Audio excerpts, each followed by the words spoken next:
Yes, it says we are live. We are live. That is good. So, hello everyone. It's me, the Whovian Ran, and I'm here with ThatOneWhovian. Yo, How you going, mate? I'm good, thank you. Yes. And so if you've been yes, this is another live stream. Hello everyone. It's me, and you can probably hear that in the background. I'm here with ThatOneWhovian. How you going, mate? Let's just get rid of that. Welcome to the Series 10 Overview Livestream. So, I said this way back when I was doing my Series 10 reviews because I was a lot behind back then. And as you can see, I've moved because the table used to be over there, but never mind. Anyway, so we are going to be talking about what we liked about Series 10, reviewing every episode, and then we're going to talk a bit like favorite quotes, favorite speeches, all that stuff.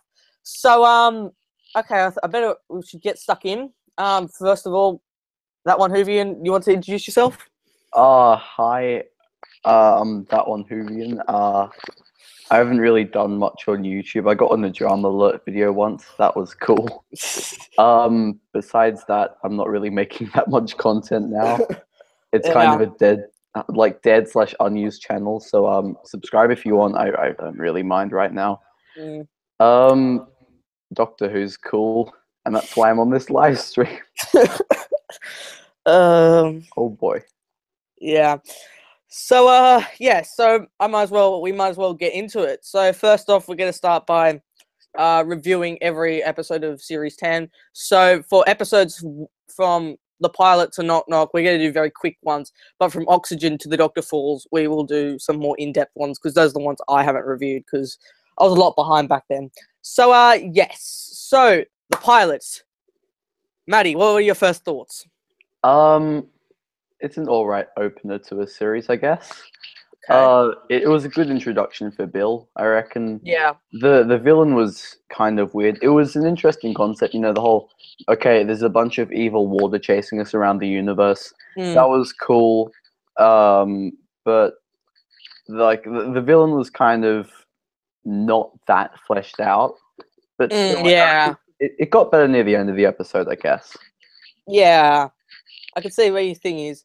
For me personally, the pilot was brilliant. I actually really liked it. I thought it was a really good, strong season opener. Like, it throws you right into the brilliant adventure. It's not like it takes like a whole sort of 20 minutes for it to get focused into the actual chasing and running and stuff. It's a proper adventure packed in. So it's literally got every single thing. You got comedy, you got action, you got all this thing mixed into one. I thought it was really good. I can see why Heather was a bit, weird. And then the thing is, you didn't really know what was her motive. I mean, because we haven't seen the pilot in 12 weeks. So, I mean, we might just be missing something. But I don't remember her having a motive. She was just going around just chasing them or something. So, yeah. I like the Aussie reference though. We got that was good. Shark attack. Yeah, everyone just runs around, and then Hella just comes out of the bathroom just screaming. Yeah, that was good. And then, of course, the ending of that episode sort of led into what would happen in the Doctor Falls, but we'll get to that soon. So, yes. So overall, what would you rate the pilot out of 10? Ooh. I'd say about 7. All right, I'll probably go at 8. I'll go at 8 because I felt it was like Polly Moffat's probably one of Moffat's best openings since the 11th Hour, I would say. So yes. So now we move on to Smile, which is where some sort of things dim down. Yeah, there can be some things that could drop down. So what did you think of Smile, Maddie? Look, the whole recurring theme and almost enemy being grief throughout the whole episode, that was actually pretty cool, I reckon. Yeah. I guess one person died and it spread and then all the people died because of the robots. I reckon that was cool, but I don't think we really needed the emojis on the robots. That was a bit too far. Yeah, because it felt like it sort of was oh, you know, like I think it's obvious that that episode started off with the emojis. Like that's where everything was based on, and then they just built the story around it. The thing was, the way they built it was much better than the actual base idea with like emojis and stuff. And yeah, I sort of felt like there, but I actually quite liked it. I thought it was a pretty good second episode, despite some of them having a few low ones. You know, like Beast Below, Rings of Akaten. I didn't really like those two. They were a bit. I mean, Beast Below is all right, but yeah, Rings of Akaten. No. So yes, I also liked, but I didn't really like the twist at the end. You just like, you fix everything with just like the reset button. Like that, I felt that was a bit of a cop out. I mean, well, it's Frank Cultural Boys, so yeah. So yes, overall, I would give Smile 7.5 out of 10. It was alright. Yeah, I agree. 7.5 is a good rating. Yeah. All right. So now we move on to what was once my favorite episode of Series 10, but of course that's been smacked down by some other great episodes. So Thin Ice. Okay, that was that's a pretty cool. I like this one. This was I really liked it. So I mean we can't forget the Doctor just whopping Sutcliffe in the face. That was great. That was just some proper. That just reminds me of Pertwee just doing his height. That was just. And then think about it, he keeps on doing it throughout Series 10, like in The World Enough in Time, when he's just distracting the blue guy, and then he just flips him over. It's just like So Matrix. Yeah, I liked how it was. I liked how they all episodes 1 to 3 fit into each other. So like they go into the TARDIS and stuff, then they go to Smile. After Smile, they land on the Thames with the elephant, and that leads to Thin Ice. And yeah, so I liked how it was really fleshed out. And then the good part, one of the good things was Bill. Bill was pretty good in this episode. Yeah, he was like really because like most companions only get like episode 1 is when they're introduced. Episode 2 is when they see like the proper dangers of like traveling with the Doctor, and then that's it. There's no more character development. But then in Thin Ice, Bill like sort of breaks down the Doctor about how he's killed people and seen how many people die, he's lost count and stuff. And I thought that was really good because then it like expands Bill's character out more. Because like she can be funny, caring, and then she can go like really hard on the Doctor and stuff. So yeah, that's what I enjoyed about series Thin Ice. I liked. I mean, I thought it was like I felt like it was sort of a bit strange to have it as like a sort of having the actual fish creature like actually trapped down in the ocean. Like I felt there could have been other things that could have happened, but I could sort of see why, because like in the end Bill is the one who basically saves everyone, because so yes. So and then then there's that scene at the end where Nardole is like a bit annoyed because the Doctor has broken his rule of leaving the university, leaving Earth, and yeah, I like that. That was a good scene. But I think probably the best scene in that was definitely the Bill talking about the death with the Doctor. So, Maddie, what do you think of the episode? Look, I reckon it was a nice twist how the big alien monster isn't entirely the villain of the episode. Yeah. It's just this really, toss-offery wanker English dude who eventually gets punched in the face, which is good. He's like just so bad. Like it's like, oh, blah blah blah, racism, and the Doctor's like, bam, and like that was probably one of the most satisfying moments of Series 10, I reckon. Yeah. Probably in the history of all of Doctor Who, actually. One of the most satisfying moments. Yeah, probably. Yeah, I'd say that. The episode was pretty tense. Like, it built up a lot of tension near the start. Yeah. You know, there are all these people dying. Okay, this is the villain, obviously. Psych, it's not. But still, like, I love how the writer just built up tension and pretty much you know, like laid this path Mm. for the rest of the episode. Yeah, it was really good. Yeah.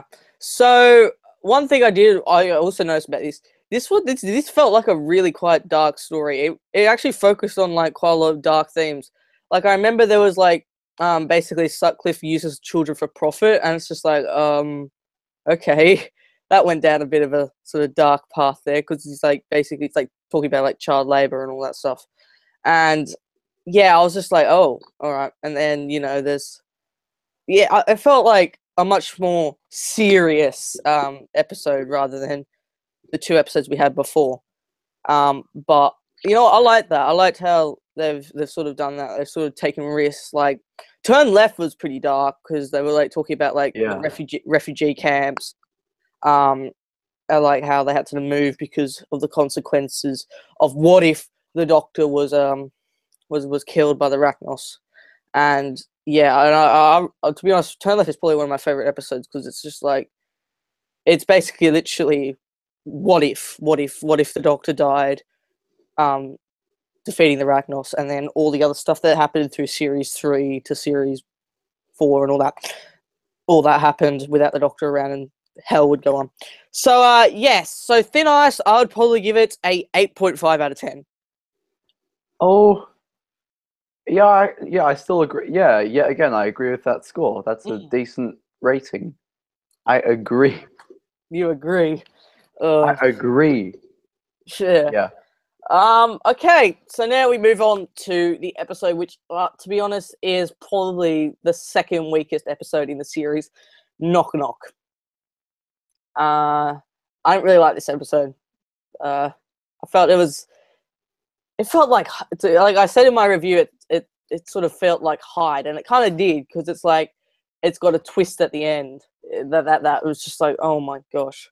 Because the thing is, like, there's no proper villain, and I can sort of see some people would like that because it's kind of a twist to say, oh, it's like, I mean, it's like Thin Ice technically. There's no like, the villain isn't.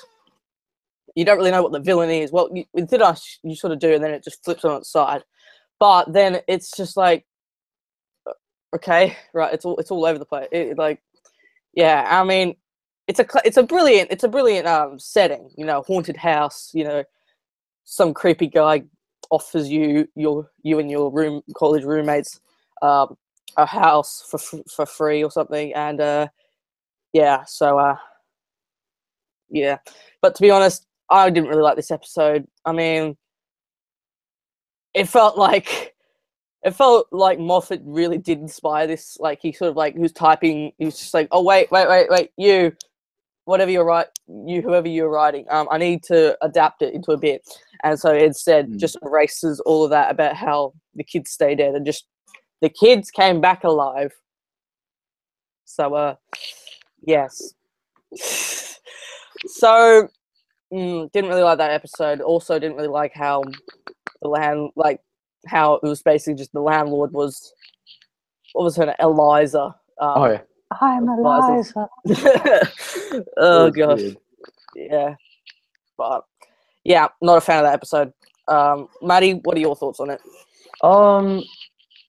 If you look at it from like a non-story standpoint, yeah, again, they build up a lot of tension. Like, okay, where's that person gone? Where's that person gone? What's going on? What's this creepy house? Who are these people? Like, I reckon that we got kind of emotionally attached to the students through like comedy, I guess, but like not necessarily like a strong emotional attachment. It's like, oh, Bill's friends are dying. Okay, that's bad. Like if you compare that to something like the stuff that happened at the end of the season, like it's not that strong. But still, they did build up tension through how like almost all the kids go missing, and but it was kind of ruined. Like there was kind of this nefarious, like there wasn't a nefarious villain behind it. It's just this guy who was like, oh, I want to save my mom, But even still, like, I guess it shows how determined he was to save his mum. So it's kind of slightly melancholy in that way, I guess. Right. But that's what interested me. It's like, oh no, I wanted to do the right thing, but I messed up a lot. So pretty much, I reckon that was a kind of good antithesis that was used within the episode. Yeah, thinking about the like with whole saving mum and stuff, I just can't help it but think of Batman v Superman. I literally cannot. It's just, Martha. I was just like, why did you say that? Do you reckon it would still have been a good film if they just got rid of that? I mean, it would have Probably. So, I don't know. Maybe. I don't know. Even a good film. Yeah. All right. So for me, I would give Knock Knock 5 out of 10. I'd give it 6. I reckon. Like, just cause they build up like a bit of the tension. It was actually kind of scary, and just also I guess the character development of the villain. That's what was good. I guess like not so much Eliza, but more the landlord. That was his name. Yeah. You know what? I'll bump it up to probably a 7 because of David Suchet's acting. He was like brilliant. Oh, good point. I'll bump it up to a 7.5. Good like idea. he was brilliant as the landlord. Like he needs to like go knocking on the door of Big Finish and goes into like the Unbound series because I would love that. David Suchet as like one of the Unbound doctors, which is if you guys don't know Big Finish, Unbound is basically like alternative universes stuff. So it's like what if the Brigadier traveled with the Doctor, and they've currently got what's his name, David Warner as an Unbound Doctor. So it's pretty good. So yeah. So my score is 7 out of 10 because of David Suchet's acting, and yours is 7.5 because like I bumped it up from the 6 just because of David's acting. Yeah, it was great. So yes. So that does it for the short ones. Now we're going to go into a bit more depth with one of the best Doctor episodes I think we've seen in quite a long time. Oxygen. Now this episode, I actually really like this one. Well, of course everyone likes it. I thought it was really good. Like I felt it was like really clever how there's literally no villain. It's the only villain is the suits, and like then it comes back to Smile, like where it's talking about I forgot, wasn't it like something to do with like it thinks it doesn't need oxygen or something? That's what I'm trying to remember. But I definitely remember linking it back to Smile because the suit is like independent and it thinks what you like it is something to do with oxygen. I remember. I just can't remember what exactly it wanted to take away. But yes, but I really liked it. It was like another brilliant Base Under Siege story, clever, and it was like a Base Under Siege story, and then sort of not because it wasn't really. There was other elements, like there was the part where, of course, Bill has to be sacrificed in order to actually make sure they can get her out of that. And I was thinking, okay, this is we haven't really seen this before. We haven't seen the Doctor actually deliberately sacrificing his companion in order to save them later. Like usually he just does it like at that moment. Didn't he do that in Deep Breath? Yeah, did he? Yeah, he does it to Clara. He's like, I'm sorry, I'm leaving you. Yeah, I remember that. Yeah, so he did that. I mean, that's the good thing about the 12th Doctor. He's very mysterious. Like that was good because, like, if you remember in Kill the Moon, he literally just leaves because it's their decision. It's like it's not my moon. It's not my moon. It's your planet, not my moon. Sorry, and just walks off and makes a decision. So yeah. So that's what I like about the 12th Doctor. He's like. He's not afraid to get his hands dirty. I'll just probably say that. So yes, I mean, of course, we've got to talk about that one of those brilliant cliffhangers right there. The Doctor just when he sacrificed his helmet to Bill, then he's just blind, and then he repairs his blindness, and then at the end, he tells Nardole he's still blind, and credits roll. So I thought that was a pretty good. I think that was probably the most talkative cliffhanger we got. So yes. Oh, we've got one viewer, so that's good. Wow. I think we only got like close to like 10 on the 100 subscribers live stream. It was So, more like 6. Oh wait, no, it might have been 10 actually. Yeah. Yeah, but most people watch it after the live stream. So yes, enjoy this after live stream. Yeah. Okay, so yes, I really loved Oxygen. It was brilliant. I'd probably have to give it a 8.5 out of 10. Yeah. I'd be ready to bump it up to a 9 because the whole thing about capitalism. I'm not saying I'm a communist or anything. Haha. Yeah. No. But the whole thing about capitalism, like controlling pretty much everything in the future. That's like kind of a creepy idea. It's like, oh, okay, he's not giving us he's not earning us enough money. He's a bad worker. Okay, just bump him off, get in a new person. But pretty much it's just pretty grim, I guess, but I guess it's just cool as well. Not I guess, it is cool. Well, not cool, but it's an interesting idea on which it plays. Yeah. And that's why I gave it a 9. Also, the tension build up in the episode and like the creepy space zombies. The space zombies, like the cosmetics for them, that was good. Yeah. Also, like dialogue within the episode, that was good as well. Naldor was pretty good as well. Yeah, Naldor was pretty good.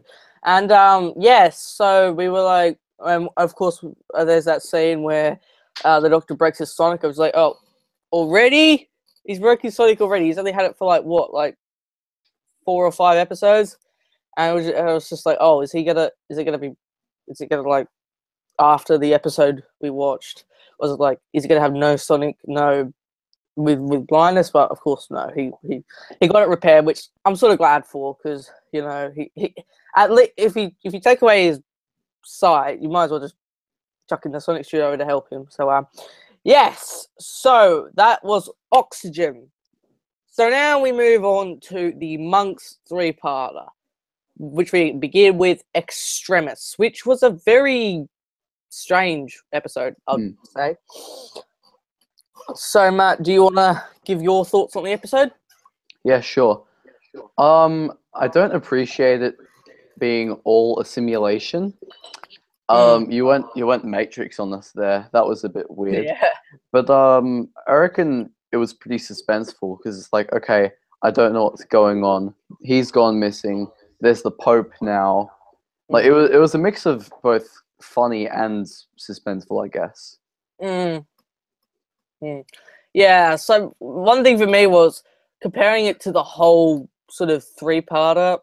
I felt Extremis was very disconnected from that 2-parter. Like it felt like there was something like different on its own. Like it's because like at the pyramid at the end of the world, there's the Doctor gets his sight back, but Bill has to give consent to actually, and then you've got the whole monks actually taking over the thing, which is perfect, which is a perfect lead-in. And I felt Extremis was sort of just on its own. It's like I kind of feel like it's like some people think the series 3 finale, it's Utopia and then Sound of Drums and Last of the Time Lords are both 2-parters, but Utopia is a single episode on its own. Yeah. So I just felt like Extremis was very disconnected from that, but I thought it was all right. I liked how I sort of, yeah, it was a bit, it was quite Matrixy, like all over the thing, and that started that whole thing about how when you bump the table, you got if you're in a simulation, you say the same numbers and stuff. Yes, so Extremis, I'd probably give it a 6, or maybe a 6.5. I'd probably bump it up a bit. I'd probably give it a 7 myself. Yeah. So that was a bit quick. So now we move on to Pyramid at the End of the World, which I thought was actually a pretty good middle for the 2-parter. I'm just trying to remember what happened. There was a lot of like things that were involved. Of course, they had to take one of those scenes out where basically government officials are talking about like stuff. They had to because they were talking about the scene that they removed because of the terrorist things in Manchester. I think it was I read online it was like something to do with the talking about terrorism and stuff. Like it wasn't actually like a proper thing. Like they put like a decoy guy to distract the monks and blow something up. They didn't do that. They were like They were just like the government officials were discussing about terrorists, and they had to remove that. I mean, that's not the first time this has happened. Like, what was it? Robots of Sherwood. They had to remove a scene where the main bad guy, I forgot his name, he gets decapitated, but they had to remove that due to the ISIS decapitations the week before. So yes, but other than that, I thought that was a really good second part. Like how it seems so long ago now that series 10's ended. Like it's sort of hard to remember because I've only watched it like once now, and it's just like a lot more harder to remember. And yeah, so what was it? Was it like a virus or something that they started? Yeah. And then like that. Wasn't it like the moral of the story? Make sure you keep your glasses intact so you can actually read that you're not making the mistake or something. Because like I think it was like the guy made like an error which created the virus because he couldn't see properly because he was so tired and he didn't have glasses or anything. So yes. So I actually liked it. I liked how they brought the governments together, talking about like how they can approach this, and it brought back that thing from Death in Heaven, which was the president of the world. And so, I mean, I felt that was used good, brilliantly. And I actually did like how the monks used for like talking about consent.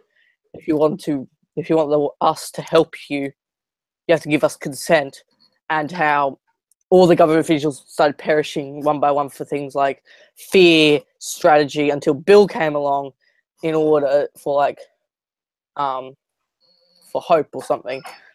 Because if she gave consent, the doctor would get his eyesight back, and of course the doctor didn't want that. But you know, so Pyramid at the End of the World, I'd bump it up to I would give that an 8 out of 10.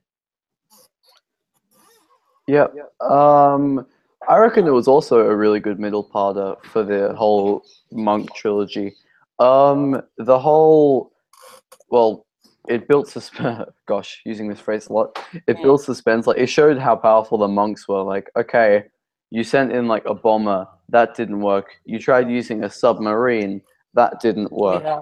So it's like, okay, we're gonna have to rely on the doctor to do this. And then in a sort of twist, the doctor ends up not being there. He ends up like almost trapped at one point, like at the end where he nearly dies, well, / regenerates. And then it's all up to Bill. And that was really cool just to see Bill, you know, be productive. Well, not that she wasn't, but, you know, like to see Bill taking action within the episode, that was really good. So that was definitely some good character development for Bill. Yeah. So, yes.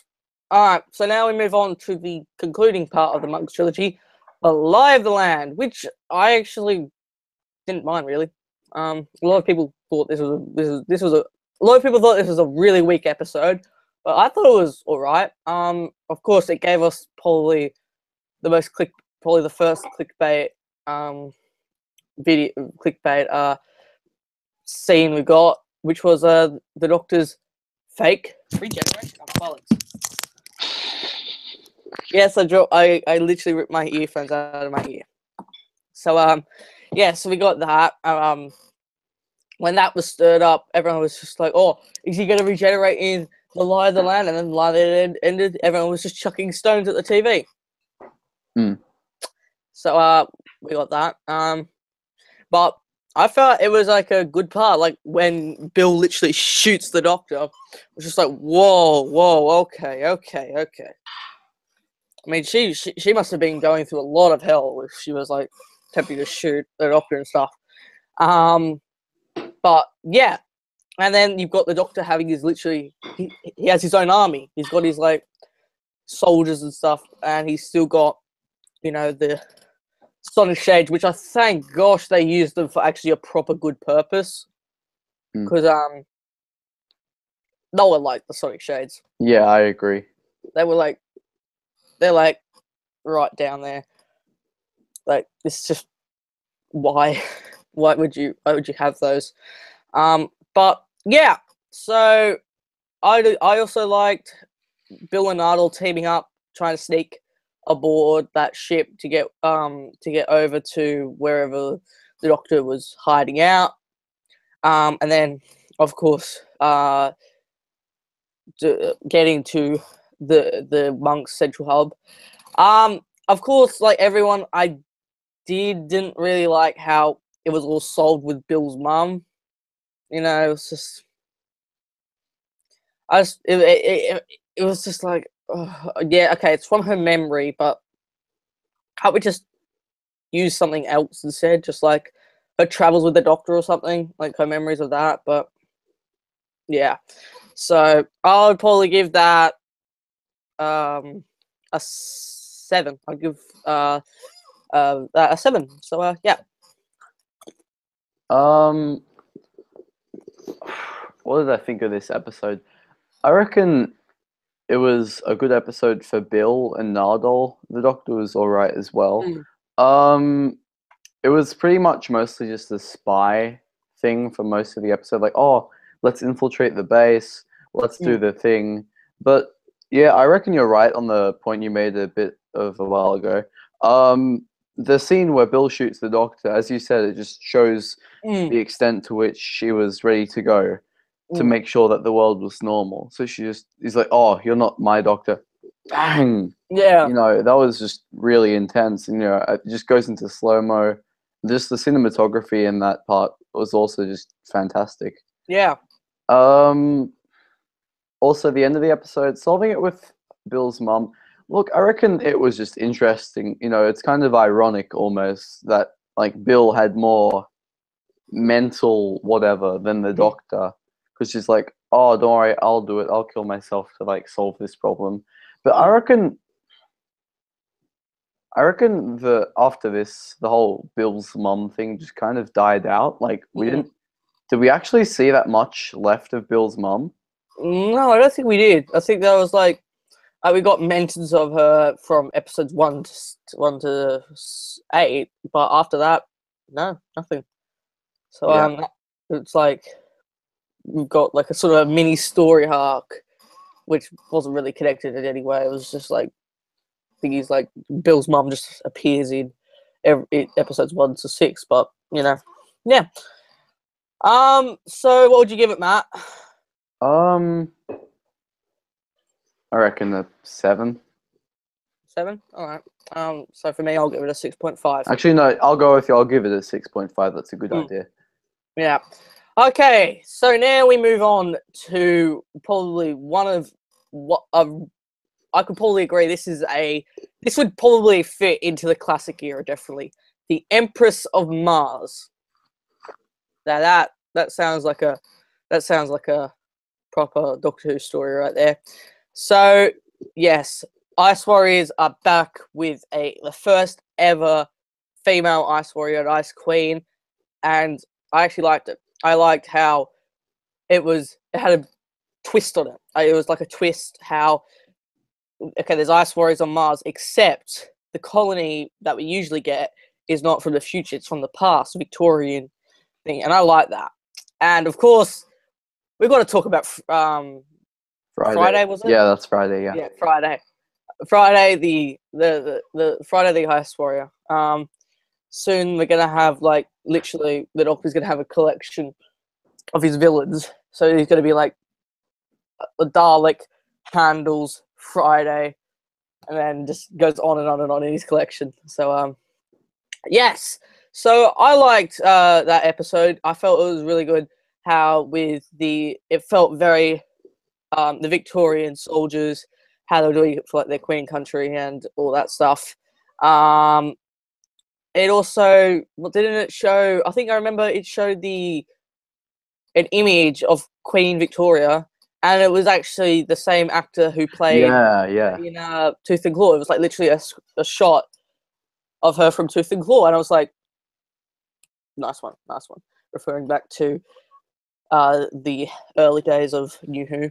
And so, yes, one thing that I did like was they kept it the same sort of tone of the Ice Warriors.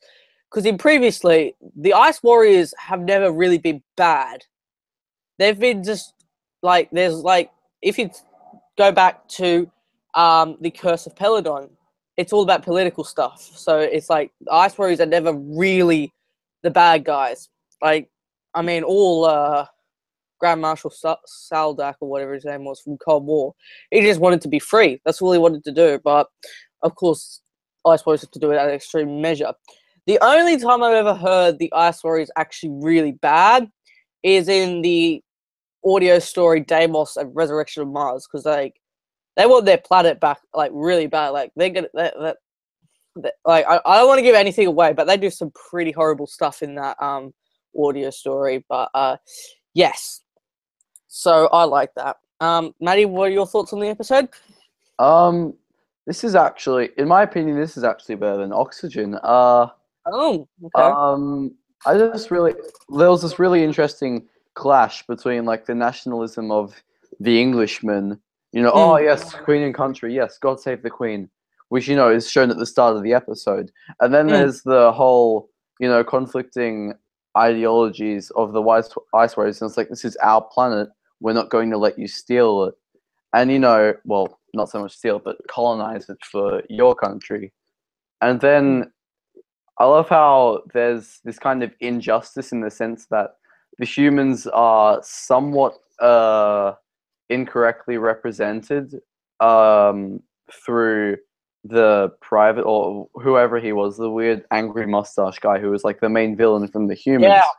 Like, he's just like, no, I'm going to spearhead this. I'm going to kill all of them, which didn't really work, Basically, what happened, the Ice Warriors dig all underground and stuff. They kill almost, well, not almost everyone. They kill half the people, I think. And it looks like everyone's screwed, and you're just really confused. How are we going to get out of this one? And I just reckon the whole revelation and character development for the old general or whatever he was of the English people. The character development he got. Oh yes, I was tried, but the rope broke, so I got free, and I just ran away. And I love how he's like ready to die for like all his men. That was really cool and like kind of moving as well. It was just really cool, yeah. Well, not cool. It was really interesting. Yeah, it was like with the moustache guy. He felt like he reminded me of Sutcliffe. Like, okay, I was like, is the Doctor actually going to punch this guy? Because that would just make my day. Two episodes where he literally whops someone in the face. Because he felt like a proper villain. Like, I felt I wanted to punch him in the face. So it was just like, I mean, this guy's just cruel. Like, come on, man. But yes, and of course, we've got to talk about that brilliant classic scene, which probably all New Who fans are probably, what the heck is that little eye thing? I mean, like, it's Alpha Centauri. How can you not realize that? I mean, there's lots of fans out there. Like, I respect you all guys, but there's like lots of fans out there who have never heard of the classic series and they can't be bothered because it's low quality. I mean, like, probably some classic fans are going to be insulting at us because we don't like classic series. Well, Remembrance of the Daleks is my favorite Doctor Who story of all time. So, I mean, that gives you a hint. And Maddie's story is Pyramids of Mars, is it? I guess it's just Genesis of the Daleks and Pyramids of Mars. Yeah. All right then. Yeah, we are classic Who fans. Not every kid actually is only watching New Who. In fact, I started watching New Who even before. Well, how can I say I started watching New Who before it even came out? I was watching Doctor Who even before New Who came onto our screens in 2005. I watched the Peter Davison episode. I cannot remember which one it was. It was just, I just remember watching the title sequence, and that was it. And then, of course, when 2005 came along. I watched Rose, kept on watching all the way down. A lot of people came around Tennant's era and then left after Tennant's era, but most kids started watching like Matt Smith era, sort of that. But luckily for me, I was there at the very beginning. So yes, relating back to that, Alpha Centauri, that was just another great little classic Who reference there. So yes, so overall I would give the Empress of Mars a 8 out of 10. We're saying lots of 6, 7, and 8, and then possibly 9s. It's just like, I mean, this is like, it's an okay series. It's like not too terrible. Like, we haven't got any terrible episodes yet, because like, I know I can think of a few from Series 9 that would probably go down to 3s or 4s or something like that. So, yes, I would give my Empress of Mars an 8 out of 10. Maddie? Look, based off of the overarching themes of the story and just the whole feel, the atmosphere, I'd be ready to give it a 9.5.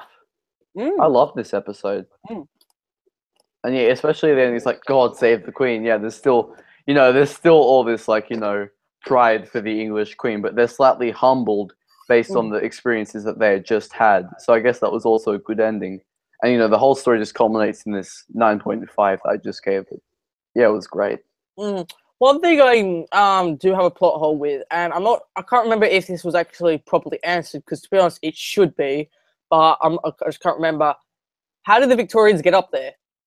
I literally can't remember. They used the technology from Friday's ship. Oh, right. That's what. So, what did Friday like crash land on Earth, and they used that technology? Oh, right. I'll have to rewatch that episode again. So, yeah, I'll still leave my rating at that. 8 out of 10. It was brilliant. And now we move on to probably the weakest episode out of Series 10, which is the Eaters of Light, which sounds like a really good Doctor Who story. It feels like that's what a Doctor Who story should be titled. That's like a proper episode. That sounds very Doctor Who-y. But, of course... So, Matt, I'll let you do this one. You can go first. Oh, boy. I don't know what it is, but as of late, we've been having some interesting episode 10s. Like, don't get me wrong, Face the Raven, that was alright. Yeah, that's probably yeah, that was good. Yeah, but in the Forest of the Night, and what was now Eaters of Light. Oh my, wait, that rhymes actually. In the Forest of the Night, Eaters of Light, both crap episodes. What was the Series 7B again? Was it the Crimson Horror? know. I think it was the Crimson Horror. Oh, that was actually good. Never mind.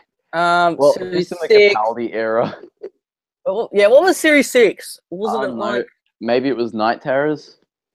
No. It was the God Complex. Oh, that was good. No, that was what? Yeah, I thought that was a good episode. God Complex was okay, I reckon. Series 5... Bugger. I think it was Vincent and the Doctor. Oh, that was good. Yeah, that was a good one. Series 4. Was that turn left? I'm just going down to the list because, like, I think we should just rank every episode 10. That's tempting, actually. Series 4 was... Was that turn left? Or that was 11, wasn't it? Or yeah, turn left was episode... Oh, yeah, that's... I keep getting confused. It's like episode... Was this season only 12 episodes or was it 13? No, this season had only 12 episodes. So was it always 12 or was it... No, it used to be 13. Oh. Like, it was 12 from... Midnight! That's what it was. Oh, that Midnight was good. Yeah, Midnight was great. That was brilliant. Series 3, Blink, or was it Utopia? Utopia. No, Utopia was 11 because it's like in the last 3. So oh, yeah. So if it was Blink then, well... Blink is pretty good. I don't mind Blink. I feel it's kind of overrated. I would probably say I mean, it's good story, you know, Stephen Moffat. Like, I mean, if it was like if the Whippy Angels only appeared once, then I'd probably go, yeah, that was a pretty good story. But I thought it's okay. It's not bad. It's not great. But yeah, series 2 was Fear Her. Oh wait, no, it wasn't. Wait, it might have. No, actually, it might have been. No, because episode 11 would be Fear Her, because episode 12 is Army of Ghosts, and then 13 is Doomsday. Oh, that's okay. It's Love and Monsters. Oh, well, that's still bad. Yeah, but yeah, a lot of people hate it mainly because of the monster. But they seriously need to know it was made by a kid who did it on Blue Peter. Like, relax. Like, if you replace the monster, I reckon it could have actually been a good episode. Like, I felt it's really interesting how it takes a different turn. Like, it's looking on what the humans think of the Doctor. It's like what this guy trying to find out who the Doctor is. It looks like a really cool episode. Series 1, I think it was Boomtown. Oh no, it's the Doctor Dances. Yeah, the Doctor Dances. I mean, that's a brilliant one as well. Yeah, that was great. Yeah. So we're not going to go in the classic series because we'd be here all day if we were to do that. But yes, I mean, there's not even 10 episodes of classic season. Yeah, you'd have to like do it by Doctor or something. Yeah, and that would still be difficult. Yeah. Right. So now, overall, I didn't really like the Eaters of Light. Not a great episode.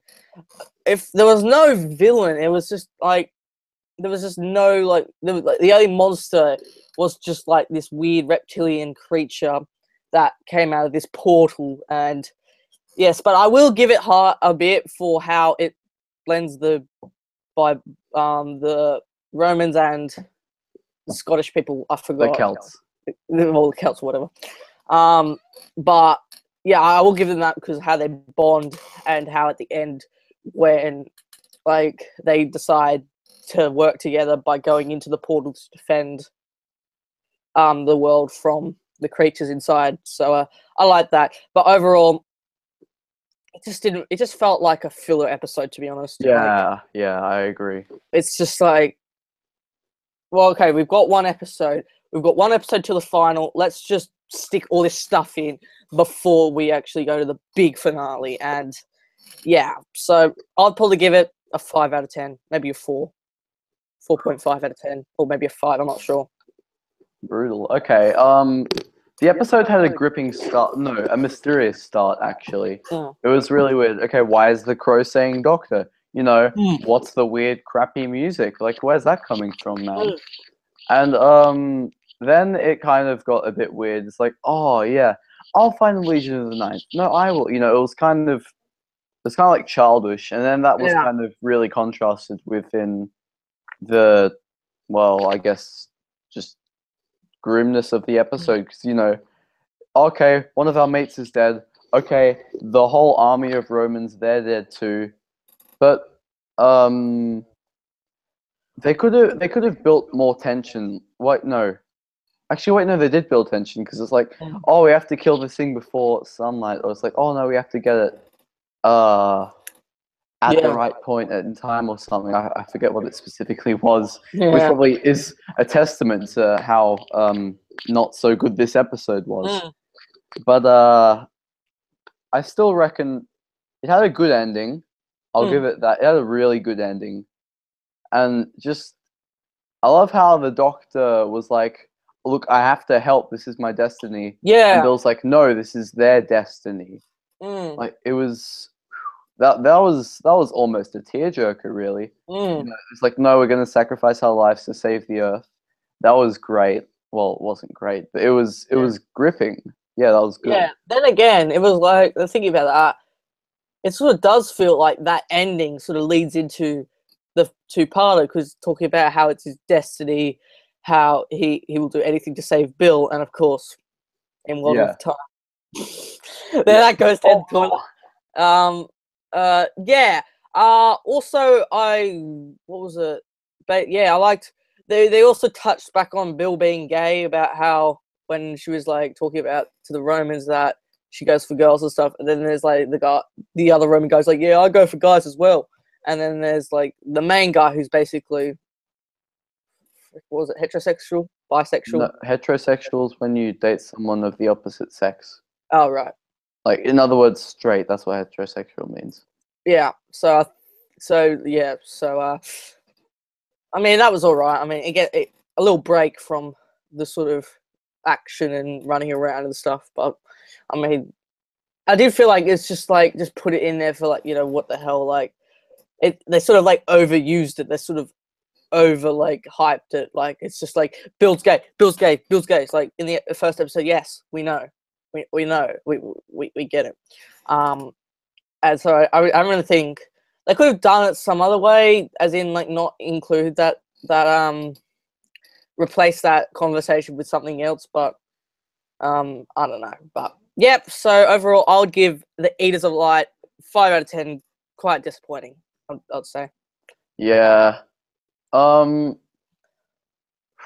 just tossing whether I should give it a 5 or a 5.5. Yeah. So either way, it's pretty much screwed. Yeah, this was really, as you said before, this is a really filler episode. I reckon. Well, I liked how there's a whole thing about responsibility and how they were meant to like guard the place, but the kid's like, I'm not going to guard it, I'm going to let this monster free. And then, a bunch of bad stuff happens afterwards. But if you compare this filler to like other filler, as you said before, the way in which it references how the Doctor is willing to save people, especially Bill, in these circumstances, which is foreshadowing of the finale, I reckon it used stuff like that, like way better to its advantage than perhaps something like In the Forest of the Night, or, well, I can't think of any other 10 episodes which are bad. But yeah, as you said, the foreshadowing's pretty good. So just for that, I reckon I'll give it a 5.5. It's just still not very good. Yeah. Probably, yeah, as you said, the weakest of this series, probably. Yeah, I would probably give that.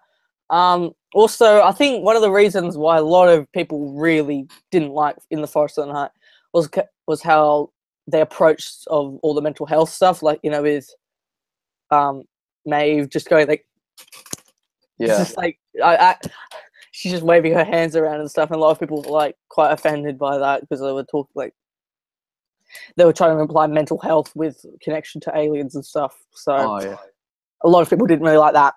So now we move on to probably the best episode of Doctor Who we've had in quite a long while, I would have to say. Probably the best we've got in season 10. World Enough in Time, which sounds like a very odd name. How does that really fit into the context of the story? I mean, I don't really know how that would actually work. Like, what does that mean? World Enough and Time. Like, I mean, I guess this is the second time they've stole a Big Finish title. So, I mean, that's nice. So, yeah. So, my overall thoughts. This is probably my favorite episode out of season 10. This was brilliant. As in, it was better than The Doctor Falls? Possibly, yes. Yeah. I would have to say. It is like this brings like the darkness back in Doctor Who. So we've got the Doctor lands on the one thing about the Eaters of Light, we've got like the Missy, free of the vault and doing her stuff. And then we've got that whole we'll get that we'll talk about the end with Missy, becoming good and stuff after we finish reviewing the Doctor Falls. So what enough time Missy, Bill and Nardole land on the ship, all that stuff happens.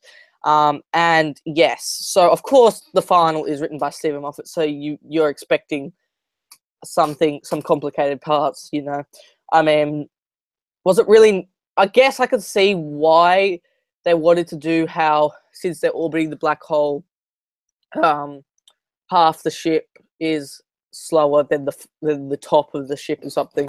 I can sort of see why they did that, so that the Cybermen could evolve and stuff. Also, basically, it was a massive, when Bill got shot.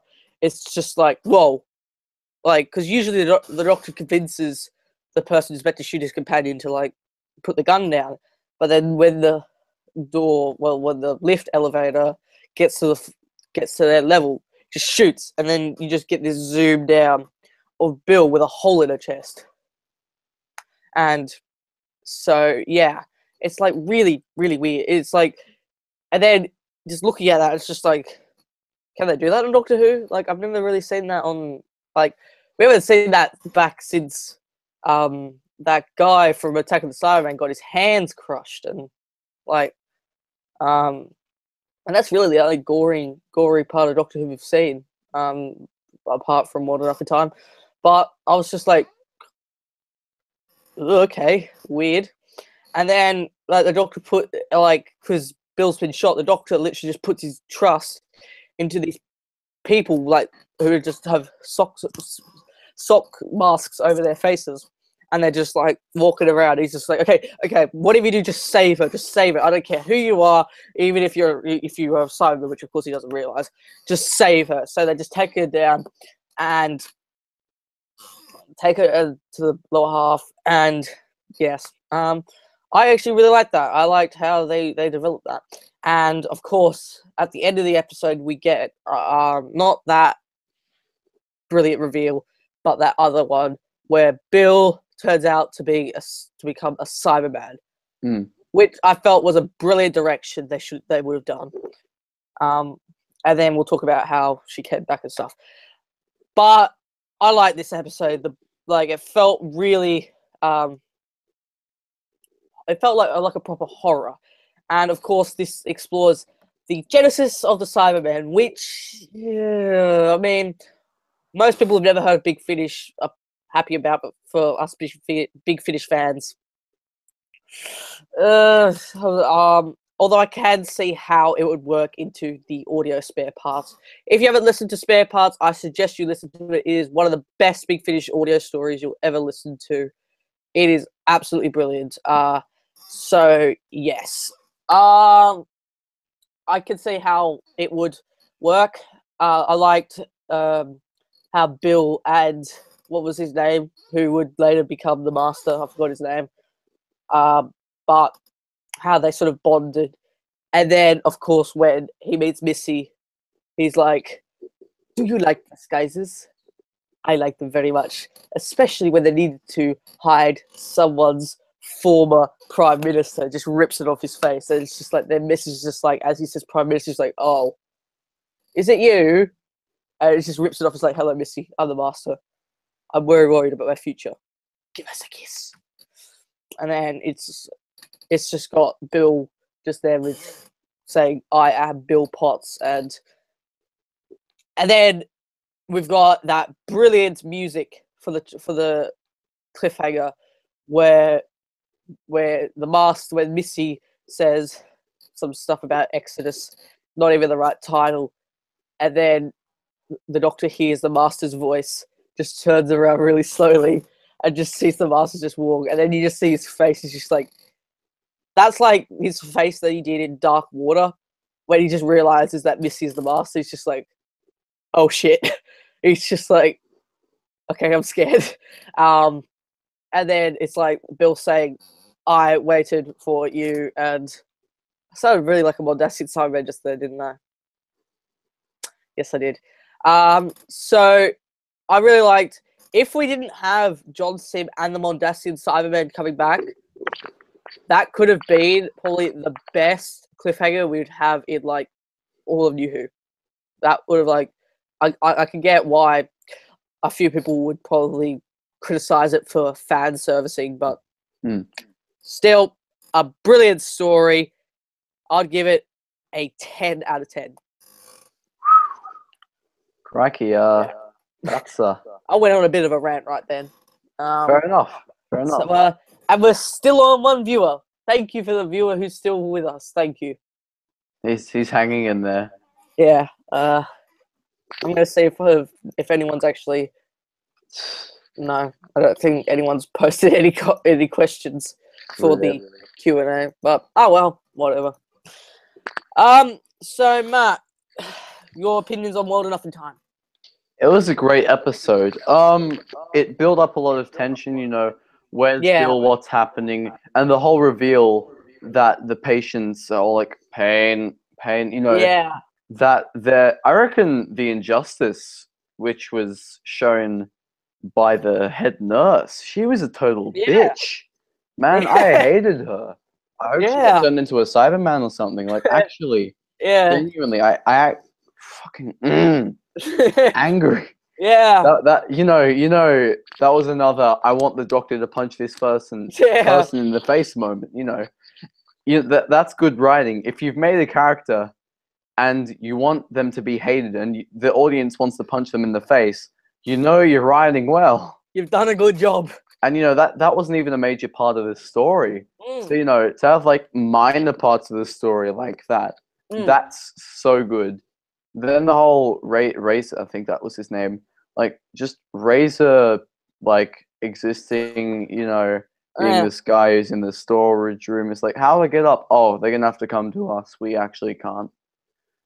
That was really cool. Like he's all like, I'm sorry, there's no time, we won't be able to do this. Which makes you think that was perhaps his plan all along, just to keep Bill down there. To turn her into a Cyberman or something. Oh, shoot, no, wait, no, he did, didn't he? Yeah. It's like, Razor, you betrayed me. It's like, yeah, I did. It's just like, it's for your own good. It's like, yeah. And then,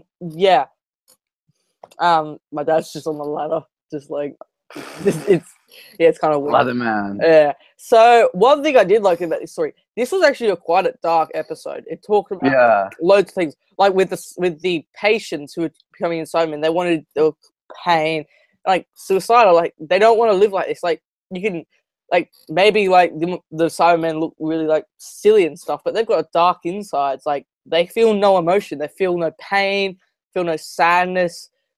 And then they're like, their soul is like trapped and it's screaming out, begging someone to help them, to get them, like, to free them from this endless cold pain of being a Cyberman. It's just like, it's very heart wrenching. It's just like stomach turning, and like how they just want to, they'd rather die than be these things, these Cybermen. And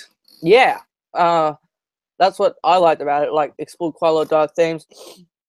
Of course, we've got that whole thing with Mondas being actually on a ship, which I can see how that would definitely work with Spare Parts, because Spare Parts is set on Mondas, and then the ship actually flies away as Mondas is basically dying, and so it's like they have like their own TARDIS.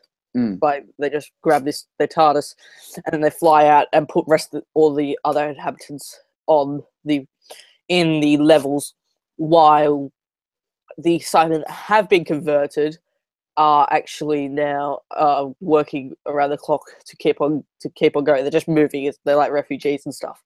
But yes, lots of quite a lot of dark themes. Like, to be honest, this series has been quite dark. There's been lots of, I've noticed some dark, like at least one dark theme in every episode so far. But yes, so also when the Doctor finds out he's too late to save Bill, he's just like, I failed. And then I really loved when there's that slow-mo shot of Bill getting shot. It's talking about the Doctor actually, how he will make sure he won't get Bill killed. And then you just compare it to now, where she's literally been shot in the heart. And then they're talking about Missy, about how Missy was the Doctor's man crush. So yeah, I really like that. Brilliant episode, and a brilliant beginning to a brilliant cliffhanger, even though it was all spoiled by all that reveal and stuff. Why Moffat? Why Moffat? Why? But yes, so overall, I'll give it a 10 out of 10. An absolutely brilliant story. I still think it was a great story. I agree with all the points you made. I'll give it a 9.5 as well. Okay. Right. Oh, we've got 3 viewers now, and Wow! we've also hit the 1 hour mark, so that's good. And so now we move on to the final episode of Series 10, which is The Doctor Falls. Now, before we all saw this, Doctor Who TV posted their review of it, and they were saying it wasn't good. It was like Hellbent. It was like it doesn't live up to the brilliant first part, which I can see definitely, but it's not as a massive drop as Hellbent did. It's like literally probably. So this is Heaven Sent, and this is what Hellbent was going to be. When Hellbent comes in, right down there. Wild Enough in Time, what everyone thought the Doctor Falls was going to be, what it actually was, probably around there. So it was still a brilliant final. To be honest, I think this is the best final we've got for Capaldi. Like, Oh yeah, best final episode. Yeah, I agree. Yeah. best final episode we've got for Capaldi. Like, really good. This was like one more stand aboard, one more stand against the Cybermen. And yes, one thing I didn't really like. I mean, this is a very minor criticism. Why do the Mondasian Cybermen have to fly? Why? I get why the other two can, but why the Mondasian? I mean, I guess since with all the, one half is faster than the other, they're so evolved they can literally just fly around and stuff. So, we just dropped 2 viewers. Lovely. But yeah. So, yeah, that was one minor criticism I did. But of course, Nardal was a badass in this one. He's just like he's using all the technology to fight off the Cyberman. He's just like, do you need that is that windmill used for anything? No. Why? Just shoots it. It's like proper badass right there. And I felt Nardal did have a good send off. Him just protecting the people from the Cybermen and to the next level. So I felt that was a really good send off for him. In terms of Bill, really clever. I really liked how she thinks she's herself when everyone sees her as a Mondasian Cyberman. And it's just like she realizes, and yeah, it's just like really, really clever how we get shots of her as herself, but then when she looks in the mirror, she's like, "What? Why is a Cyberman in the mirror?" And it takes like the Doctor like a long time to actually tell her what she is. She is a Cyberman. She's been turned into a Cyberman, and it's just brilliant. And of course, we've got loads of action in this episode. Basically, Peter Capaldi was brilliant in this episode. Like his speech to Missy and the Master, talking about kindness, how he doesn't do it out of for winning. He does it out of kindness, which is probably the best scene in this episode. Second is probably where the Doctor is literally blowing up Cybermen with his Sonic. Yes. So, Maddie, what would you talk about? This, in my opinion, this is actually a decent episode. I reckon I'm gonna say it was about equal to the World Enough in Time. Like, I guess this is how finales go. It's like a bunch of stuff happens to the Doctor or to someone known to the Doctor. The next episode is the Doctor taking action on what happened. Like, if you have a previous episode with a bunch of filler, but I mean actual story, and then you don't do anything about it in the next episode, well then the previously given stimulus in the previous episode is pretty much useless. Like, what else are you going to do? Like, you can't just stand there, oh, my friend's a Cyberman, okay. Like, I guess the whole moving levels to get out of the way thing, as a result of that, they had to fight off the Cyberman. Well, yes, it was a bit like, it felt a bit like it was directed by Michael Bay. I still reckon it was decent because they had to do something. You can't just let the people die. Yeah. Like, I'd be ready to say something like, "Oh, they should have done it better," but I can't think of another way in which they could have fought off the Cyberman. Yeah. Like we've already had the whole intellectual debate between the Doctor and then the Cyber Doctor in Nightmare of Silver. We've done that already. That would be boring. I mean, So now I guess hell, let's just go full Michael Bay. yeah, I mean, I guess. I mean, and to me, it worked. I really liked that scene. Like, that's the first time we actually see the Doctor literally blowing stuff up. He's just Yeah, like he's down. He's like literally, he's like going for it. He's like going for it. Like he knows this is probably the end, so he's doing anything to protect like all these people and stuff. And yes, also one thing which was cool was how they've sort of changed the Cyberman Destiny Cyberman way of how they shoot. Instead of doing like the whole chest sort of thingy, they started to go thing. And I listened to that at the beginning, and I definitely heard the auton gun effect in there. I like, if you listen closely, you can hear the autons when they're like walking around. You can hear like that weird sort of sound when they walk around when they shoot. And I was just like, double classic Who reference right there. So I like that. Also, I really liked about when the Doctor's blowing stuff up, he's talking about referring back to all the times he's beaten the Cybermen.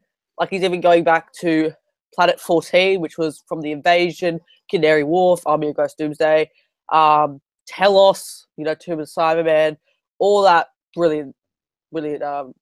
Some really good references that us classic Who fans and others referred to have picked up. Did you pick those up? Yeah. Oh, right. So yes, I liked it was, and then of course when he's basically literally you think he's done it, and then suddenly that Modestus Simon comes around and literally just shoots him right in the chest and falls down. And then he says that brilliant Tom Baker line, "You may be a doctor, but I am the Doctor, the original," you might say. I mean that's probably my second favorite Tom Baker quote. Which of course the first one has to be "It's the end, but the moment's been prepared for." But I really did like that line, which would also be later used towards at the very end of the episode. But I liked how he was going to regenerate, and he was telling himself to let go. But if he let go and regenerate, the Cyberman would kill him, and then he would literally, all what he would be doing would be for nothing. And so he ends up blowing up the whole level, which is a very Michael Bay way to go out, but what the hell. And then you've got Bill mourning over the Doctor because she thinks he's dead. And then look who comes back. Heather, wet Heather. Yeah. Wet Heather. Wet Heather comes back. And of course, okay, let's be honest, none of us saw that coming. We didn't see Heather coming back at all. Like that, I mean, a lot of people was speculating that she would come back. We just didn't know when. But definitely for me, I did not see Heather coming back. I was just like, oh, Heather's back. Okay, cool. And then, of course, we've got the actual thing what everyone was waiting for. No. What was it? Oh, yes, of course. We were waiting for them to kiss, like, in the when they were supposed to do in the pilot, but, they didn't. But, yeah. And then they sort of just grabbed the Doctor, used Heather's transport to get back to the TARDIS, leave him down, just put him down, and then go explore the universe. And let's be now, this ending, it is basically the same as Clara. However, I prefer this more than Clara's. I think it's way better made. Like, Bill gets the option to become human, and I'm just like, all right, come on, Moffat. You better have learned, please. Just don't pick that route. And of course, he did it, which I was, thank gosh, at least, yeah, I like this ending better than Clara's ending in Hellbent. because even though she's still human, it's just like she was killed off in Face the Raven. She was properly killed off. Just leave it there. But well enough in time. The only thing she did was she'd be turned to a Cyberman. Now, for me, another good ending would be that she dies saving the Doctor and Nardal and stuff. Like, she's like, as a Cyberman, she managed to break her like emotion link or something, and still is a Cyberman, but she's still got her emotions and stuff, and she literally sacrifices herself to save the Doctor, Nardal, and the people on the thing. But I mean, I'm still happy with the ending we still got. But yes, and of course we've got that flashback scene where everyone was screaming, where like everyone was coming back. Rose, Martha, Donna, Jack, so many. And I was just like, oh, okay. Now, the one thing I'm trying to think is, well, not really anyone really cares, except for a few diehard fans. It was just like, how does he remember Clara? Like, that's what I'm trying to think. That's a good point, actually. Wait a minute. A lot of people were saying because he's close to regenerating, because Clara didn't, the thing that they took wasn't actually wiping the mind, it was just blocking that memory. So it's like, it's kind of like the Fob Watch with the Chameleon Arch and stuff, how it literally just blocks your memory of being the Doctor. It doesn't wipe it away completely, it just blocks it away. And so a lot of people were saying that because the Doctor is close to being regenerated because he's only got one more episode, the mind block has been released. And a lot of people were saying, oh, what about in class? Well, he didn't say he remembered Clara. He was just like, I think I've seen that before. Never mind. He's just like, he doesn't know. He's just like, there's something odd about that. It's very strange. And it's like, he was just having a look at Clara Oswald's name on it. And looking at that, there was quite a lot of people who went missing on that list. Like, you can see Susan's name on there. You see Daddy's name, which of course makes sense. There's like a whole list of people who have just gone missing or have died and stuff. And yeah, so I mean, that's class. That's back in 2016. We don't speak of that. So yes, so I really did like The Doctor Falls, but it wasn't as good as Well Enough in Time. Still, I would give it a 9 out of 10. And of course, that ending, the Doctor refusing to regenerate, which does sound like something Tennant would do, but it makes more sense for Capaldi saying it, because he says it as in he doesn't want to be another person. He doesn't want to be another person anymore. Even though, because I was watching the End of Time like a few days ago, when the 10th Doctor is thinks he's avoided regeneration, and then Wilfred's stuck in the glass sort of radiation cube, and he's talking about how I change, and then some other guy goes swatting off with my memories and stuff. And I mean, yeah, but he's not as dramatic as Tennant was. He was like flipping tables, flipping sheets off. He really didn't want to go. Don't. That's not a pun right there. That's not a pun right there. So yes, I felt it was much more better made. That the reason why I didn't want to change, other than Tennant going all soapy and saying he didn't want to go, I felt it was much more better developed, saying that after the 12th Doctor, he didn't want to change anymore. And then, of course, we cut into where the TARDIS lands in the snow, and then we've got that scene where he's about to regenerate, and then he just puts his hands in the snow, doesn't want to regenerate anymore. And then, of course, we've got that brilliant reveal, which, afraid for me, I was spoiled by it. Because I was looking on Twitter, and hey presto, look what happened. Yep. So yes, so we now have the first Doctor who is back, which maybe this special could be a good send off for Capaldi. Like, Time of the Doctor is probably the worst Christmas special regeneration story. I think The End of Time is much better than Time of the Doctor, even though it's a lot more action. I felt The End of Time is definitely worth having it split into 2 parts.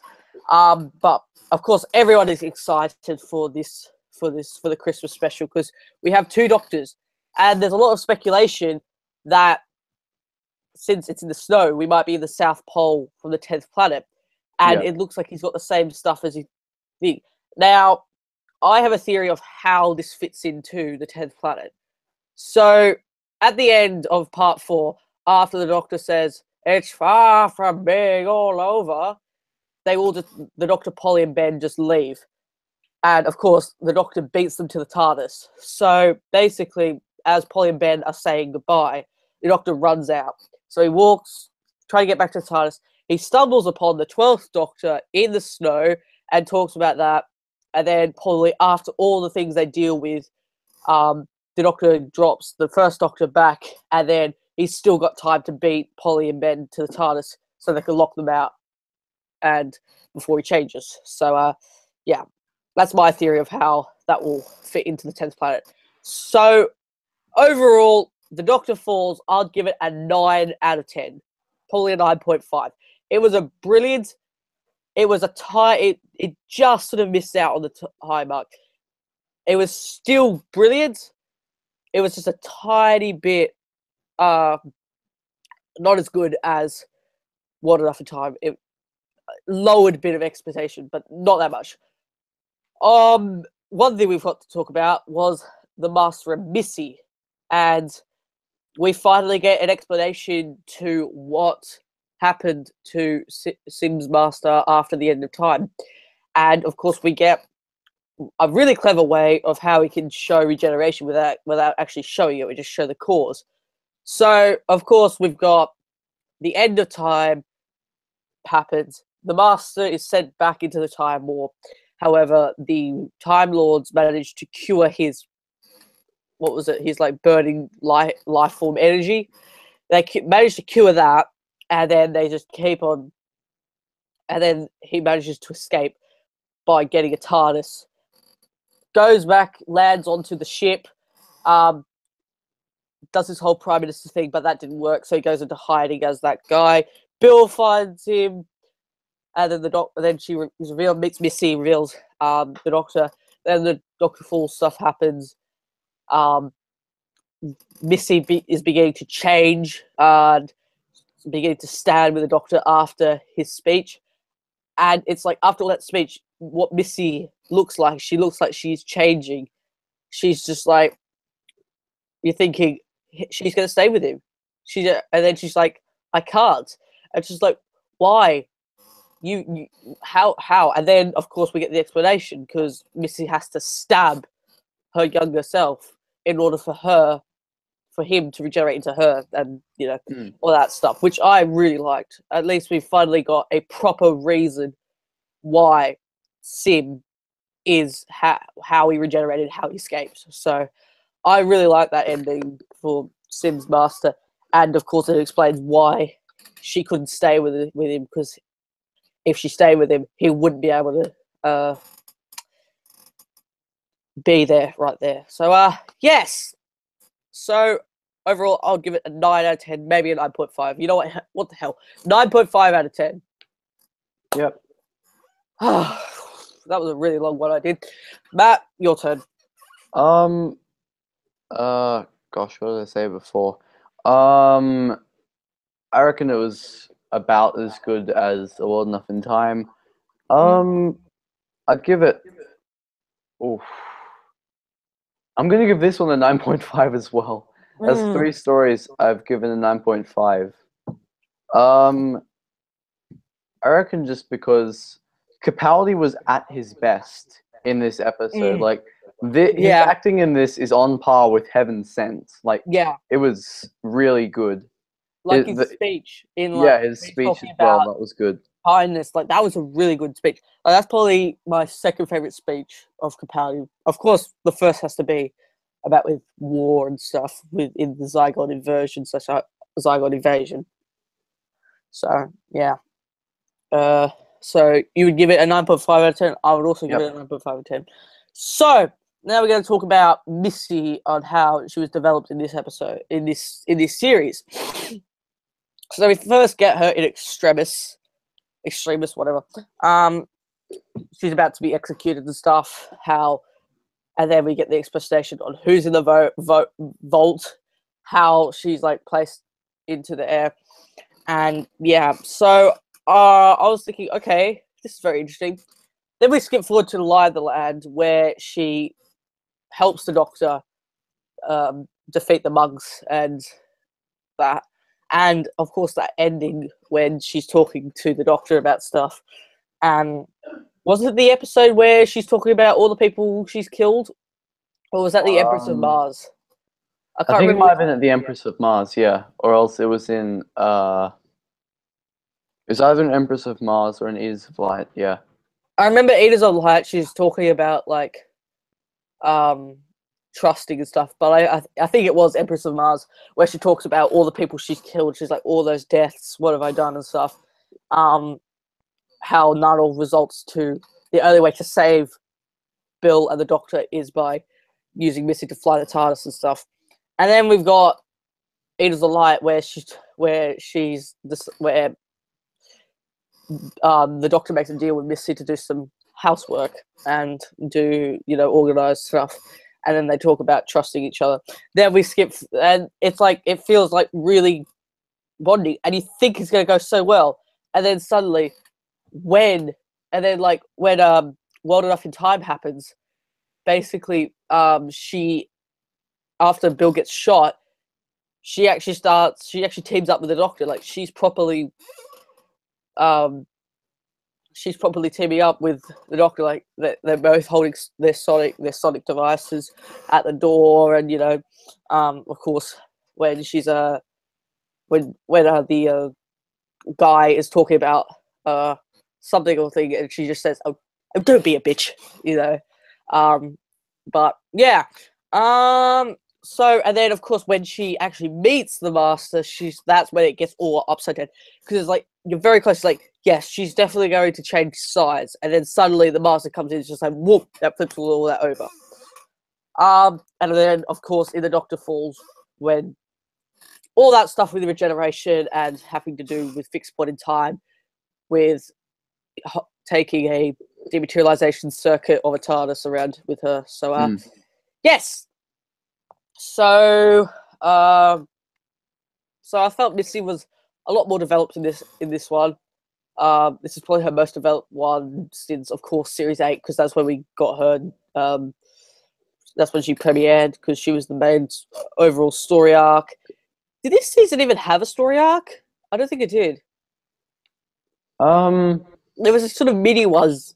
I mean, yeah, I don't know. pretty much The just that was the whole monk story arc, and then I feel like the whole season was like half of it was what's in the vault, and the other half was Missy's in the vault. What are we gonna do with Missy? Yeah. So, yeah, it's kind of hard because it's like it's all these mini story arcs, all over the place.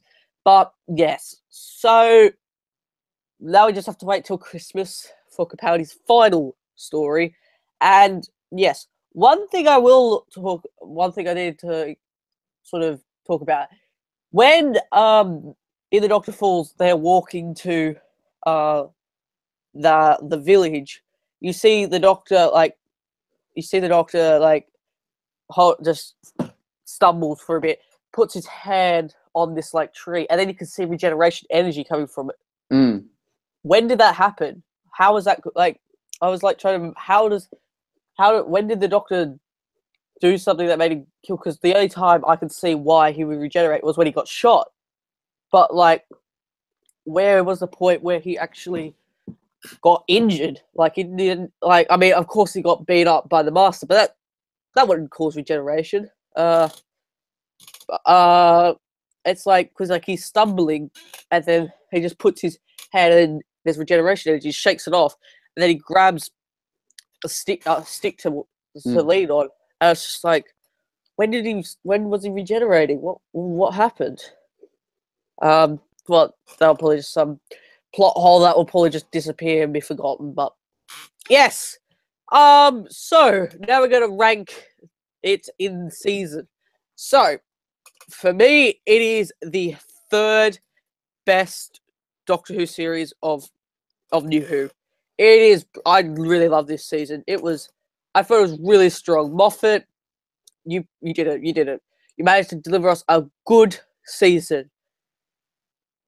Eat as a Lie is definitely the weakest, but still, that's a 5 out of 10. Other seasons probably have one episode that's like 3 or 2 out of 10. Series 2 got like loads. But yes, so my ranking of my 3 top favorite series is Series 4 being first because I love Series 4. It is brilliant. Series 1, of course, because that was really well made because they weren't sure if it was going to take off or not. And then you got Series 10, which was brilliant. I really love this season. Bill is probably one of the best companions we've had ever since probably Donna. Like Donna, I really love Donna. After that, I'd rank Series 5 because that was a brilliant, fresh take. But there were a few dodgy ones in there. But as for that, I would rank Season 10 my third favorite series of all time. Matt? Okay. What would I rank in my top 3 seasons? That's a good question. As you mentioned before, Series 4 is pretty good. It's going to be in there somewhere. I don't know where in the top 3. Boy. I reckon I'll put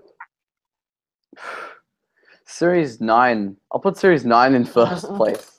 Okay. Now we've had a very cynical discussion about this, so we won't really go too much details of that. Yeah. But, yeah, all right then. I mean, there are quite a lot of. I probably, to be honest, for me, I'd put Series 9 as probably the third worst season of all. I really didn't like that season. But my worst season is definitely Series 6. Fair enough, yeah. Third would probably be Series 7B because Series 7A felt really good. I liked Series 7. Yeah, that was good. I felt Series 7A was like going down a darker route. Like it felt very different and darker, like talking about Amy and Rory's like marriage and stuff. And then at the end of the Angels Take Manhattan, you've got the Doctor like losing Amy and Rory. And then when Series 7B came along, it literally just chucks everything out the window. That's just happened before. I really didn't like that. And the name of the Doctor, I mean, you can't really. One part finales aren't there. They're not good. They're not good. Well, you can't fit like that much story into a one part. You have to have a 2-parter for a finale, to be honest, in my opinion. But yeah. So what would you rank your other 2 top 2 favorite?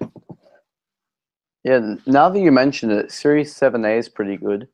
Yeah. So is Series 4 and so is Series 2.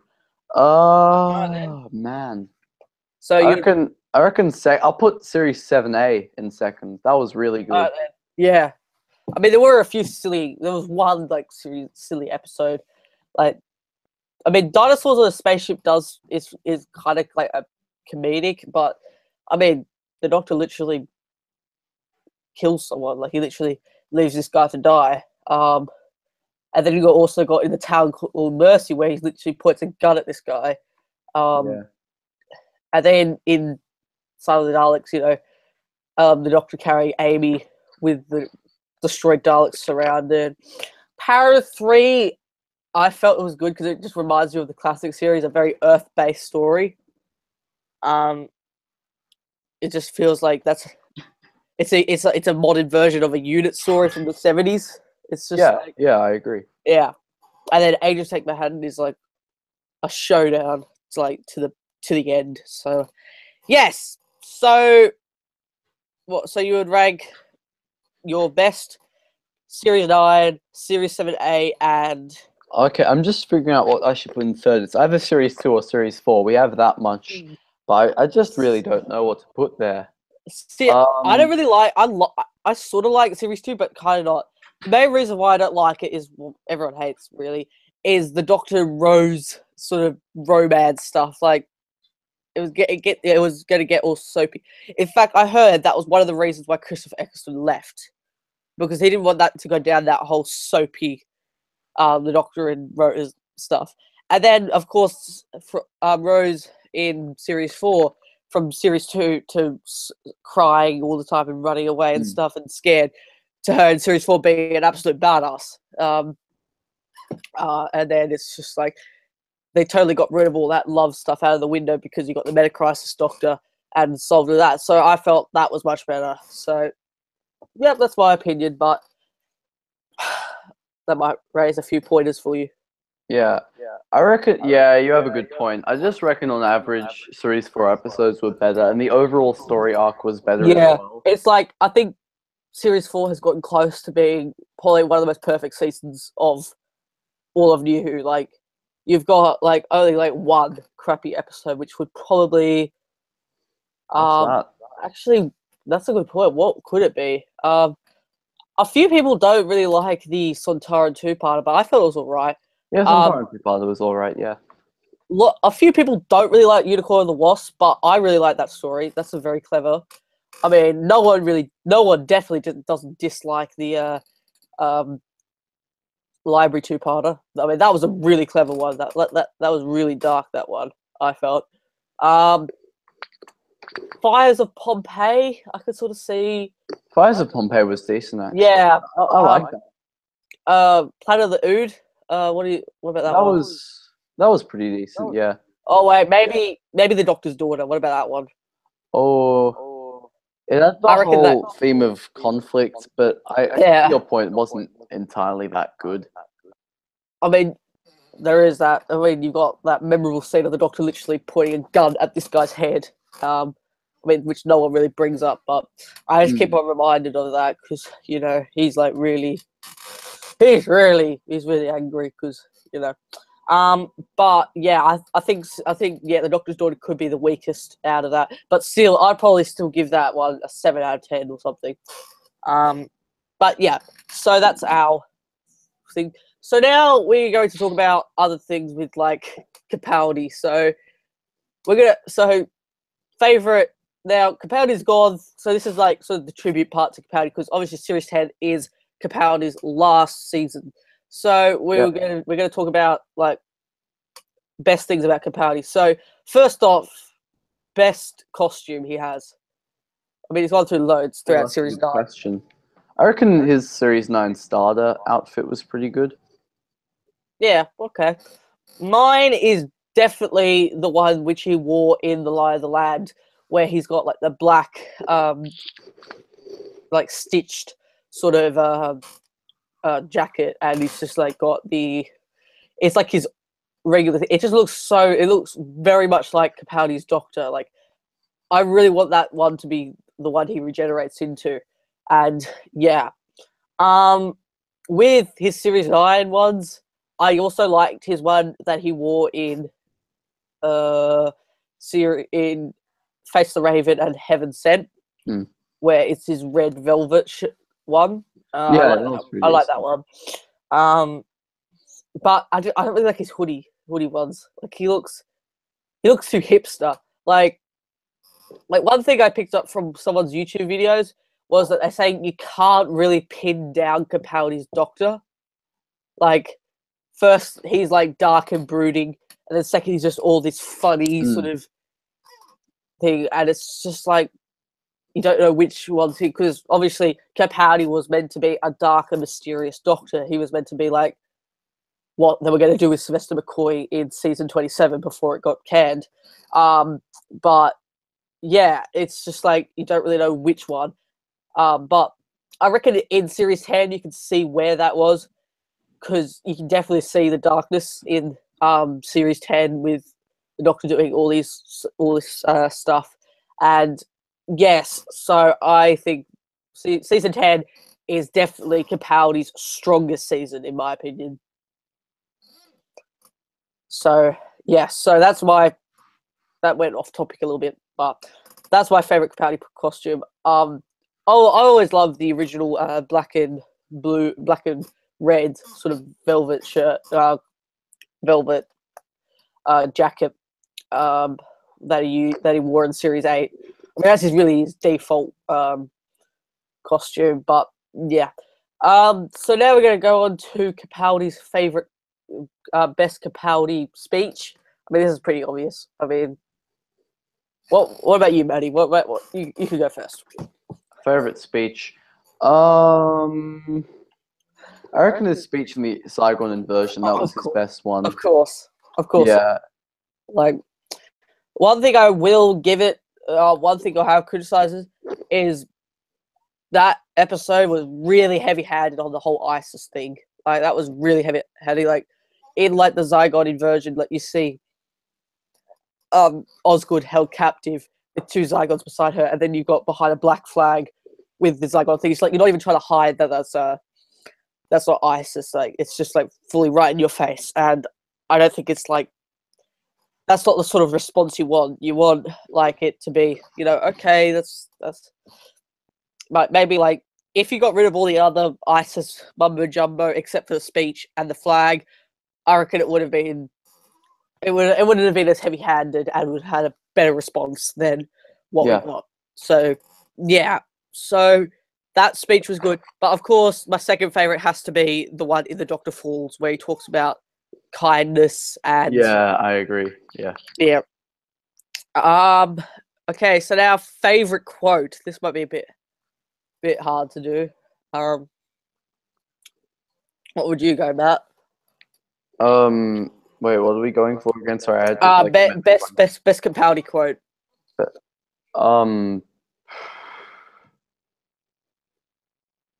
I just guess the story of the Raven and the Diamond Mountain from Heaven Sent. I guess if that counts as a quote, I guess just the ending bit. You might think that's one hell of a story. Personally, I think that's one hell of a bird. Yeah, that was just really epic, and he just punches through the wall. It would just be so funny if it's just like as Clara's about to die with the Raven coming through, Capaldi just steps in front, she's like, no, and just punches the bird in the face. I mean, that would be some top class stuff there. But for me, it has probably got to be from, which probably no one's really expecting, from the Return of Dr. Mysterio, when he's talking about River, about how it's like everything ends and it's always sad. Like, that sounds like something Capaldi would say. And it's just like, there's so much emotion, stuff that goes in there. Then Nardal comes in after he speaks. It's like her name was River Song. And they traveled together, but she died. And it's just like, it refers back to so much stuff. And yes, it's a brilliant Capaldi quote, I'd say. I've sort of... Now, let's talk about what we didn't really like about Series 10. What didn't you really like about Series 10, Matt? I mean, Eaters of Light and Smile. Yeah. If we're talking about specific episodes, then yeah, those two were a bit weak. Damn, that's actually a good question. The villains were alright. I guess some of the villains were a bit weird, like David Suchet's villain was a bit weird. The Eaters of Light Beasts, they were weird. Like, that was emoji robots. That was nothing really related to what the story was. Like, it was just like, it was like basically, it was literally just a subplot. Like, it's just like, everyone was thinking that was the main thing, and then it sort of just drifts over to the subplot side with like the Romans and the Scottish people bonding together, because like that's the main plot. But nah, I was actually surprised on Rotten Tomatoes. The last 3 episodes, including Eaters of Light, is at 100%. Okay, including Eaters of Light is a big. Also, Extremis is at 100%, which. Oh boy. Okay. Yeah. So looks like the critics love Series 10. But yeah, to be honest, I mean, I don't really see how you can get 100% on Eaters of Light. I can definitely see with long enough in time in the Dr. Falls, but no, not. Just no. yeah, it's sort of hard for me because Series 10 is my favorite. Is my third favorite season. It's like it's it's actually quite difficult. Like I guess the emoji bots were they were just like, I mean, it's kind of clever, but it feels like it was just sort of built upon by that. It's like one of those rare cases where what they build around is much better than the base they actually build it on. It's like, yeah. So I guess that's my early criticism about that. But yes, so that's probably my main criticism about Series 10. I'm just going to check to see if we have any comments, which I don't think we do. I'm just checking now, but it appears we do not. We don't have any. We don't so far. That's nice. So now, I'm actually kind of lost because how are we going to send this off? I mean, maybe we should talk about. I mean, we've done in the 100 subscribers our favorite story of all time. Yep. What about we talk about something different? How about our favorite? What about least season? favorite? Oh, okay, yeah. Oh, our least favorite. Yeah, let's We do can that. All right then. So we're gonna go by the first Doctor. So what do you reckon is gonna be? What would you say is the worst first Doctor story of all time? That's a really good question, actually. I'm tempted to say an unearthly child, but no. That No. so many people would actually kill me for that. I really like the Unearthly Child. Well, it's very underrated, to be honest. I really love it. I guess the Space Museum, that was a bit weird. Yeah, I feel that's kind of. Well, I haven't watched it yet, but that's actually really hard. I mean, I haven't watched it, but the Web Planet, I've heard that's pretty poor. Oh yeah, I've heard about that. Yeah. Yeah, the Web Planet. Yeah, stuff at Web Planet. I mean, it's kind of hard because most of Hartnell Zero is quite strong. But yes, I mean the Smugglers gets a bit of hate. Oh yeah. It's like, I mean, not really hate. It's just forgotten. It's like enemy of the world. Like before it was found, no one like cared or even knew what it was. But yeah, so yeah, for me, the Web Planet. Fair enough. For you, Oh, I'll still stick with the Space Museum. all right then. So okay, Troughton, Oh. Underwater Menace. Hands Oath, down. bloody oath, yes. That was so Hands down. That is dreadful. Like, that's bloody awful. Like, I mean, what was it? I think it was the Crotons and the Dominators gets a bit of hate. Oh yeah, the Crotons is pretty weird. Yeah, the Crotons. The Macroterra, that's underrated. I actually like that story. That's a pretty good one. I'm just looking at my. I'm just moving this TARDIS out of the way. So, I'm just looking at my. Oh, never mind. Screw that. Space Pirates. Okay, it's a tie between Underwater Menace and Space Pirates for me. Because that's awful. Like, that's shit. That's absolutely awful. So yeah, it's a tie between the Underwater Menace and the Space Pirates. Yep. To be honest, I think I'm gonna go with the Underwater Menace, mainly because of the DVD release, because that was so poor. Yeah, that was like they put no effort into it. It's like they were going to do an animation like what Planet 55 did. If you don't know what Planet 55 is, they did the animation for the 10th planet and the moon base and the Reign of Terror. They're probably the best at doing their animation. I really love their style type of animation. So, yes, if they were going to do that, of course, there was stuff about how with the Enemy of the World and the Web of Fear being found, they wanted to get that out first. And so they just pushed that to the side, and then it got cancelled, so they had to do even worse telesnaps than the loose cannon ones, which it's just like, What the hell? And even worse for us Aussies. Let me just grab it. They decided to release it for us Aussies in like this black case. So that means we don't know what chapter or anything we're up to. Like, I mean, that's the same for Battlefield for me, at least, because I don't even know what episode we're on. So, yes. So it is for me, the Underwater Menace is the worst, mainly because of its poor DVD release. But yes, some people say that the Space Pirates is the worst Doctor Who story of all time. All right, so now Pertwee. This is a bit difficult. Bit difficult, I would say. Day of the Daleks was a bit weird. Yeah, I mean, to be honest, Day of the Daleks is probably the second worst Dalek story. I don't really like that one at all. Yeah. I mean, most of the Pertwee era is quite strong. Like, I definitely cannot say any of season 7 is terrible because season 7 is a really strong season.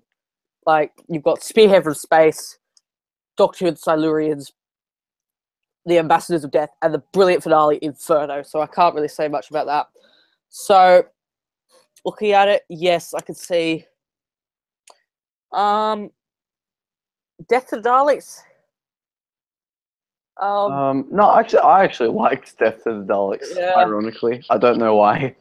Some people actually don't like Planet of the Spiders, and I actually really love Planet of the Spiders. Yeah, Planet of the Spiders was good. Yeah, I'll put that on probably my top 5 because that is a brilliant send off. Like, even though I would have preferred the final game to be the finale, I thought it was still a really good with the amount of shortness of time that it had due to Roger Delgado's sudden death.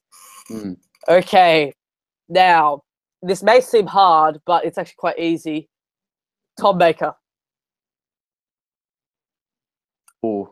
It's a tie between Destiny and the Leisure Hive. That's a really good question. I think that's for me. Oh wait, no, screw that. Underworld. Sorry, I gotta go and check real quick. I just gotta take the biggest roast ever. I'll be right back. Excuse me for a second, people. In case you don't know, Matt is a massive Tom Baker fan. So,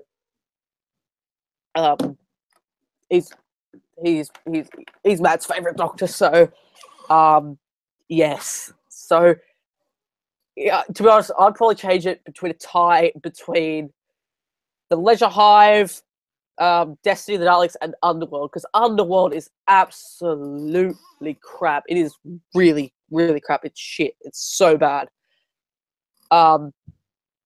It's just dreadful. It is really, really bad. The Sunmakers. The Sunmakers? It's shit. Really? It's shit. Okay. I'm saying it's a tie between Destiny, the Leisure Hive, and Underworld. I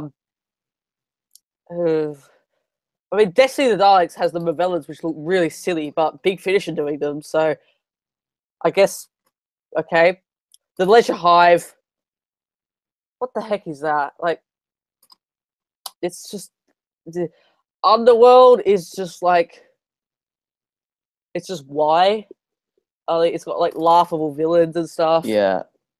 So, to be honest, what the hell? Screw it. I'm saying Underworld. Underworld it's terrible.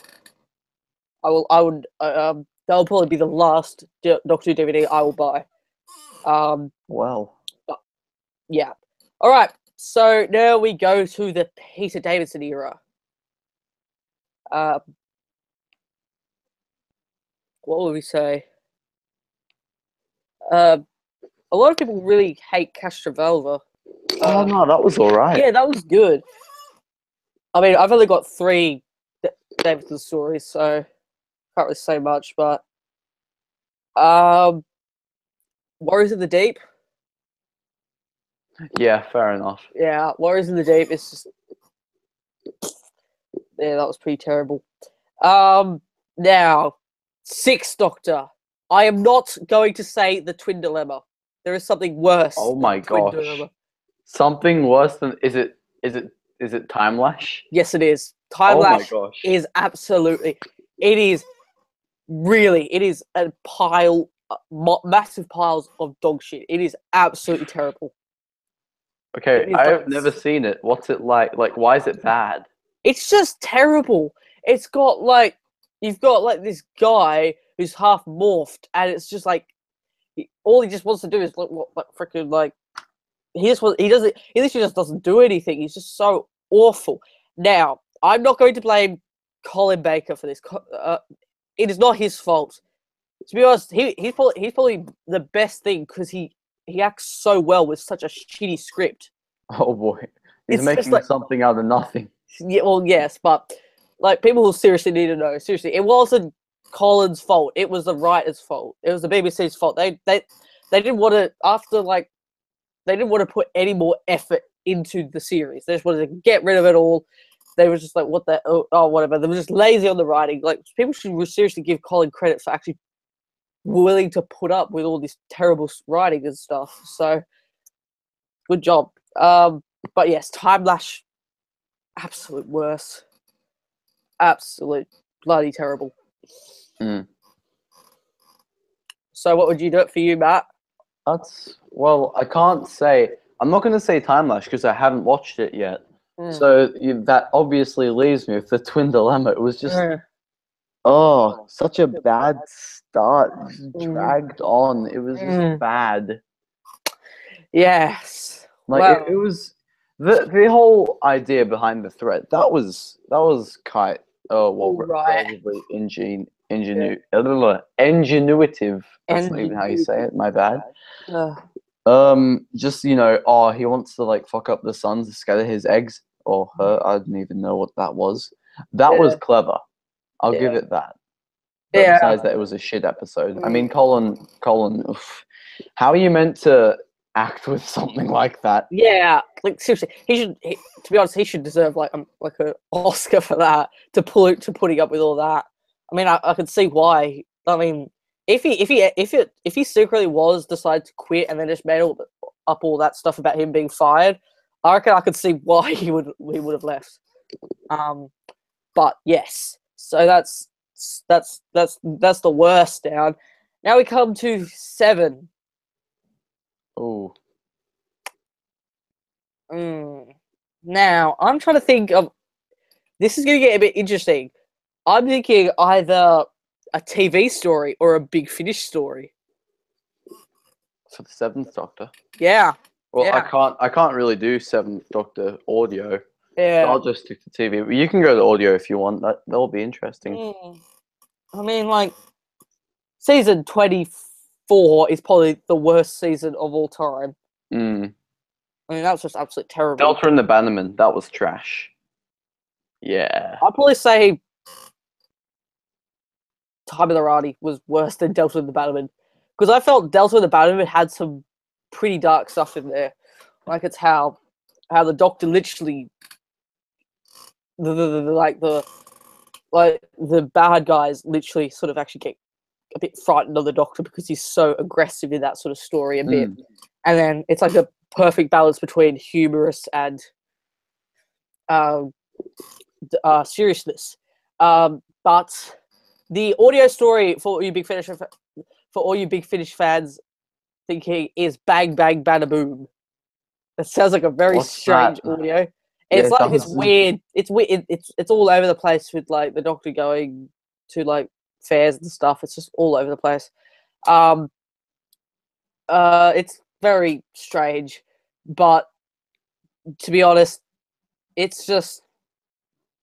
I'd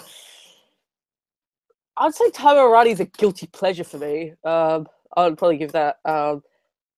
So.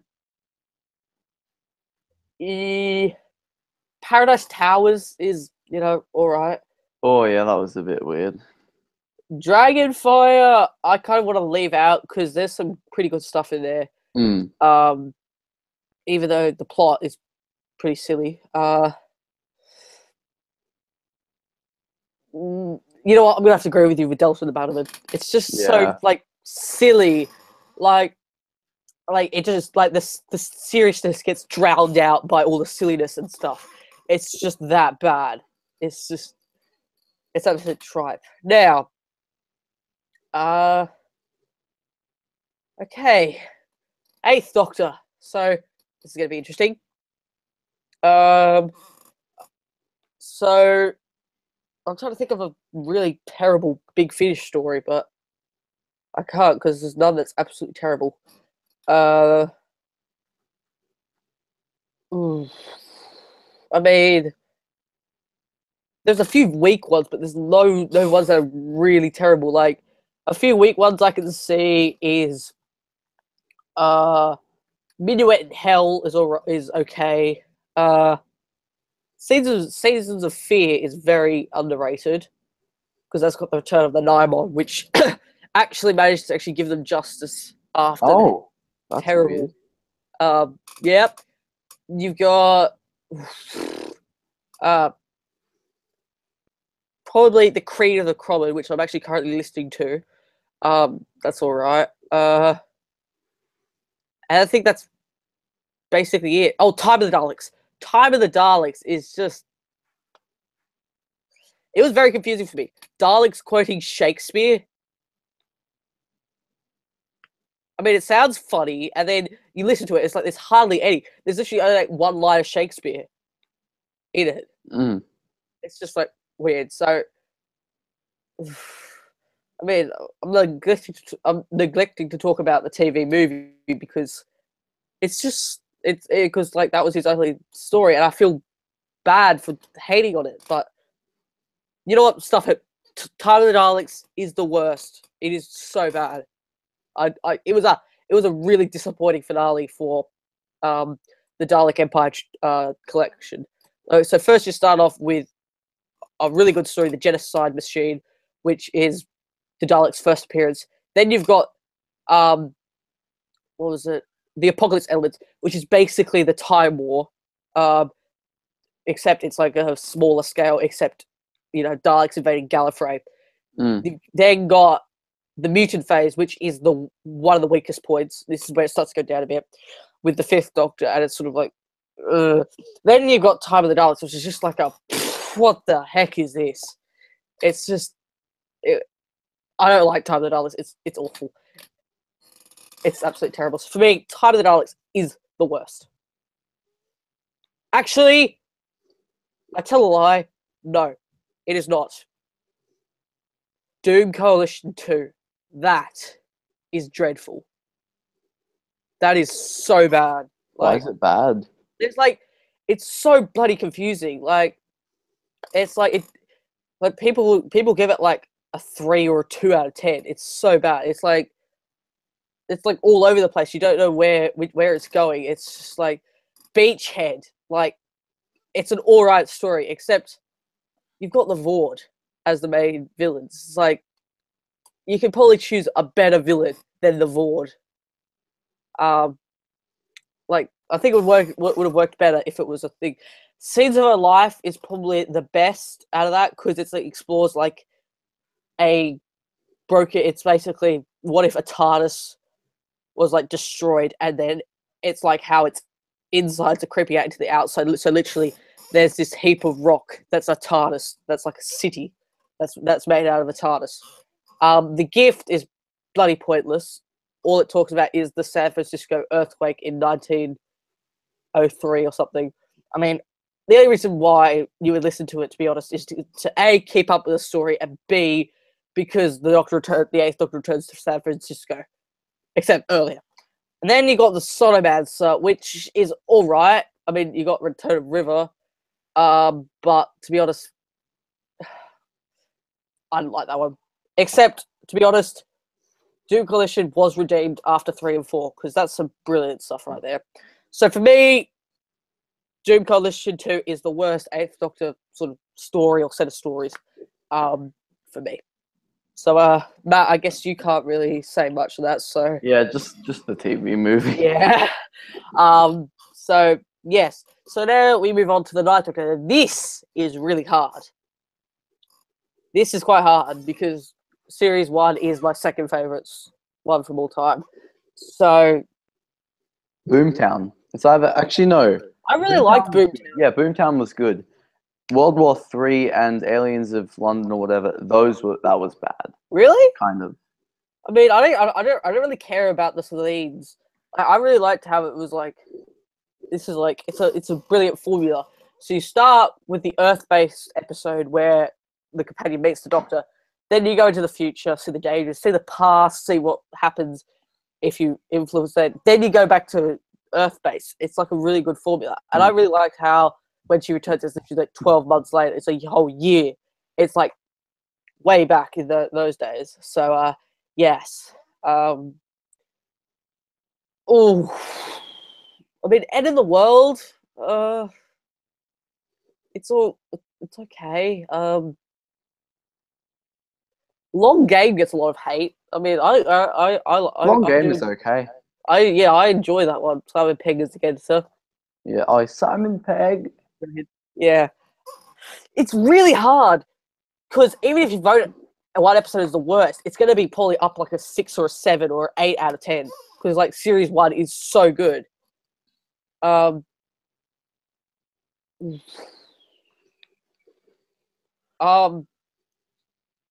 feel The Unquiet Dead's kind of boring. Oh yeah, Unquiet Dead could have been a bit more interesting, I guess. Yeah, so I'm gonna go with The Unquiet Dead. I would still give it The Unquiet Dead probably a 6.5, maybe a 7 out of 10. Fair enough. Yeah. So yes, Maddie. Oh, I can see your reasoning, so I guess I'll say Unquiet. It's a tie between Unquiet Dead and the Slovene two-parter, I reckon. Yeah, I mean, like a lot of people really do hate Boomtown, but I like it because it it's like it bonds everyone together. It's like you got Mickey meeting Captain Jack, them teaming up against Slovene. It's like a lot more bonding, and then it feels like something you're supposed to put in before the finale. Like this is gonna be like probably the last time Mickey's gonna see Rose before like the finale and stuff, and so it's like it sort of feels like a filler, but sort of not. Like it's probably like the perfect filler, I would say, because like fillers aren't always good, but this could be probably the perfect filler that it builds, that it actually talks about their relationship before it all goes crashing down in the Bad Warfare Party of the Ways two-parter. So, yep. So now we move on to series 2. Fear Her. Yeah, Fear Her. Gotta agree. Absolute terrible that is. Absolute. The thing that sucks is, so you've got the Idiot's Lantern, which is okay. Then you've got the brilliant Impossible Planet and the Satan Pit. Then you're followed by 2 quite crap stuff. Like it's literally like sort of like if you were to change it around. So you've got like Idiot's Lantern, yeah, all right. Impossible Planet and Satan Pit, yes, that is brilliant. Yeah, that was good. It's just like Fear Her. Yeah, Fear Her was shit. I gotta admit, it was shit. A lot of people also don't really like the finale, and I felt it was a really good one. Like I felt the cliffhanger for Army of Ghosts, like I did not see that coming. I was just like, what the heck is what? It's just like when the Doctor questions the Cyberman about the sphere, and it's just like the sphere is not ours. Its our origin is unknown. We just followed it as it broke down the barriers to this world, and it's just like the Daleks come in. It's just like, I mean, I guess a lot of people criticize it for being so much fan service with the Daleks versus Cybermen, because that's what everyone wanted everyone was wanting to want at that time. Finally, for a showdown between the Daleks and Cybermen. But I still liked it. I mean, a lot of people who watched the show during series 2 were just like people who were only focused in the romance between. They were always like sobbing over Ted and Rose just being separated. It's just like it happens. I mean, talking about Grace, like she didn't want to come with the Doctor, even though she just kissed him. The Doctor just was like, "Okay, bye bye. I don't want to come back here again." That's literally what he did. So yes. So series 2, series 3.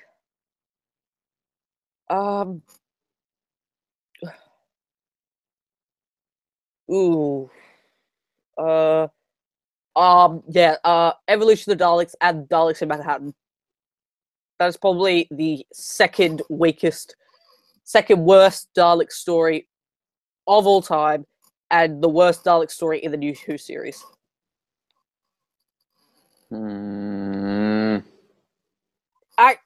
Actually, would it be? What about Victory of the Daleks? Would that be the second worst, or? Wait, so what did we agree the first was? The first would be Destiny of the Daleks for me. Like ever? Ever, yeah. Oh, yeah. So second ever? Yeah. I'd actually be ready to say Day of the Daleks. I don't know why. I just don't like this story, and I just don't know. And their voices in Day of the Daleks, they're nothing like them. It's just like, what the heck? Oh, we've also passed the 2-hour mark, so that's good. So we've been going on for a while, so I think what we'll do is we'll probably finish this part off, and then we might just quickly talk about our favourite seasons or something. But yeah. So yeah, it's just like it's like, to me, it's a tie because, like, I mean, Daleks in Manhattan, Evolution Daleks had so much going for it because it was a 2-parter. They could have made it good, but it's just having them make human Daleks.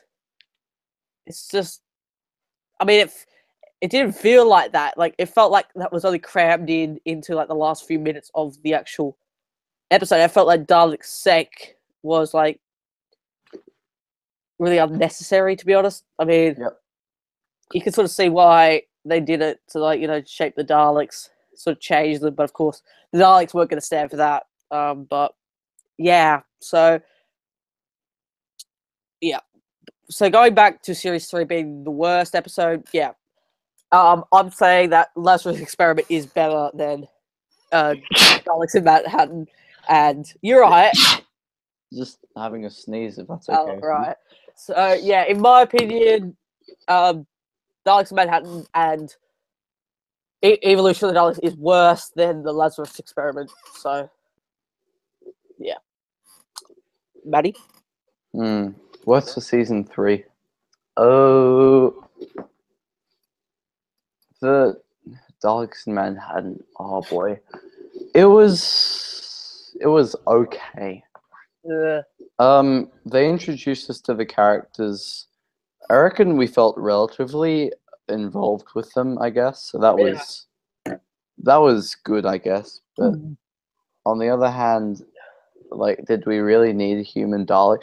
Like, it was interesting. Like, you have the conflict. It's like, okay, we need to keep our traditions, and then on the other hand, you have this one Dalek who's like, no, we have to evolve and break out of our traditions, which led to like a pretty interesting betrayal within the Dalek party itself. Yeah, it's like, it's kind of how they tried to do. It's like with Power of the Daleks, with Victory of the Daleks, like they tried to make, because like, of course, in Power of the Daleks, the Daleks pretend to help the humans, and that's the same thing they tried to do with Victory of the Daleks, but that failed so miserably. It's with the Daleks in Manhattan, it's like what they did with Evil of the Daleks, except they decided to do it all the way, where instead of just applying like the human soul into a Dalek, and the Dalek speaks like a human, talks like a human, feels like a human, it literally becomes half human. And that, I feel that's like taking it a bit too far with, I mean, like, it's an interesting idea, but it's very hard to get right, I would say. So, for me, Daleks in Manhattan / Evolution of the Daleks is the worst out of Series 3. So you would say the same? Yeah, I reckon. Alright. So, Series 4. Oh, that's really hard. I mean, Voyage of the Dam? Do you count the Christmas specials as like the beginning of a season or the end of a season? Oh, end? Yeah. Well, no, but in some point it's a beginning. It sort of makes sense to have it at the end, because, like, with like regeneration stories, like, it seems weird that the regeneration, let's say the end of time is the beginning of Series 5, it's technically the end of series 4. So like I suppose you're supposed to, it makes sense to apply that to the other specials. So it sort of makes sense. Like series Asian is like a perfect bridge gap because like the Doctor already has regenerated, and then he's just getting ready to go on his new adventures. So it's like a brilliant bridge link between series 1 and series 2. So, so yes. So series 4. Let's just say I'll say the Doctor's daughter. I mean, yeah, I agree. Yeah. Like the Hath are all right, but you know, nothing really too special about it. All right, that's on series 5. Victory of the Daleks was pretty crap. Victory of the Daleks was pretty poor. Vampires of Venice. No, I actually didn't mind that episode. I thought it was okay. Amy's Choice was quite good. Amy's Choice was very good, yeah. psychological. And it was just like really, you know, really strange and it was very strange. It was, yeah. Hold on, guys. I'll just be right back.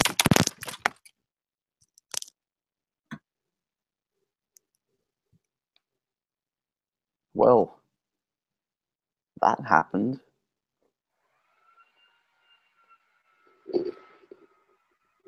Oh, Lord.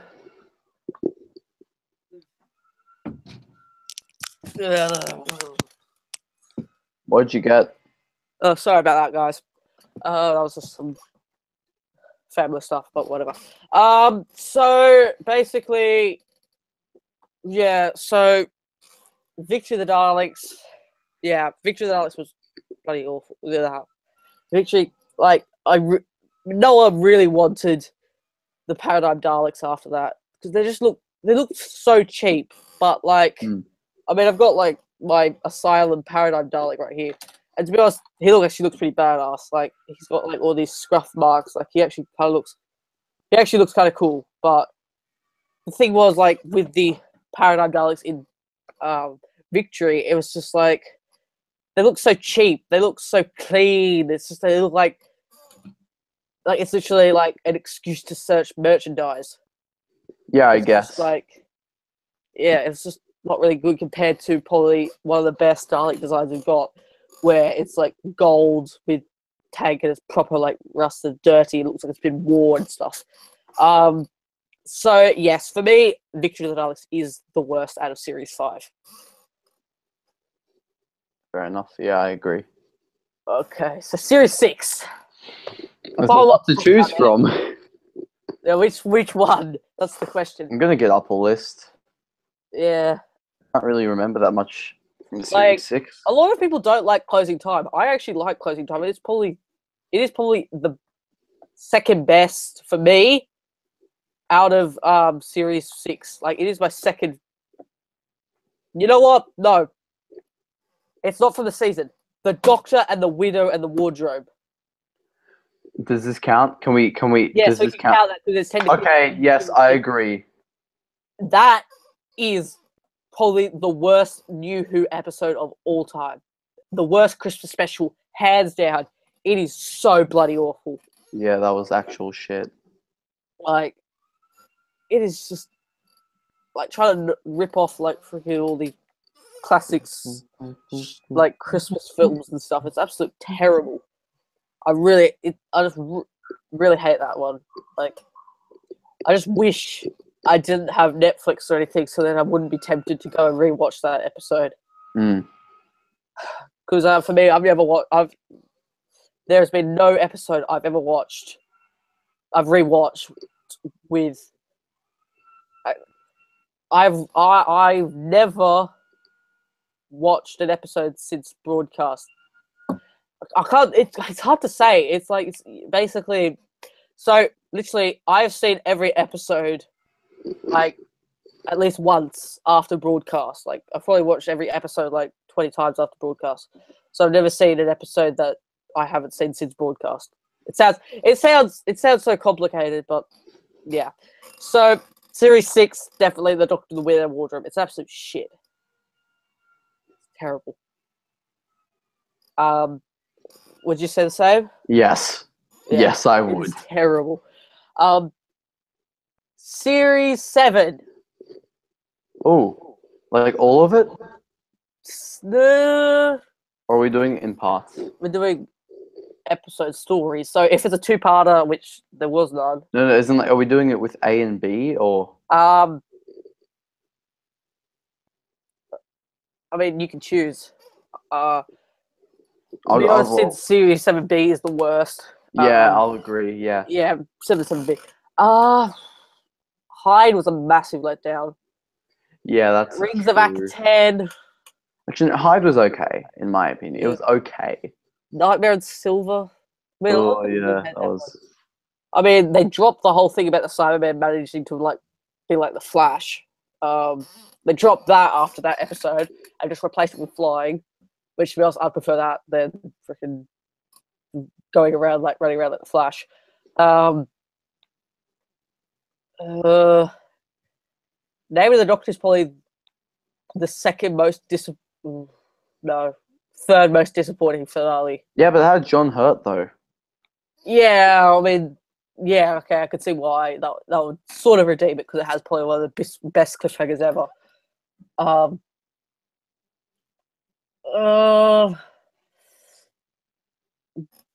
probably going to say Rings of Akaten. I didn't like that one. It's just like, it feels like there's like 3 stories crammed into one another. It's just like, first it's like these guys with like some weird ghost masks and stuff trying to kidnap this little princess girl. Then it's like they have to get over to this whole planet where there's like this weird sort of evil sort of like guy, and then that turns out that's just like the big planet's alarm clock, and then the Doctor has to literally sort that out with him. So it's like from going from one step to another with different villains and stuff. Like they crammed all 3 of these guys into one episode. So no, not a fan of that one. Rings of Akaten. Well, I reckon Rings of Akaten was okay. Like, it was cute in a way. Like the whole thing where it's like all the people are like uniting against this evil god, and it's like, can you hear them singing? It was really awesome. Like it was epic in a sense. I mean, I guess I can sort of say, because like that scene where Matt Smith is like talking to the massive planet, like that's a pretty memorable speech right there with that. Like, yeah, so I can sort of see that, but still, it was bloody awful.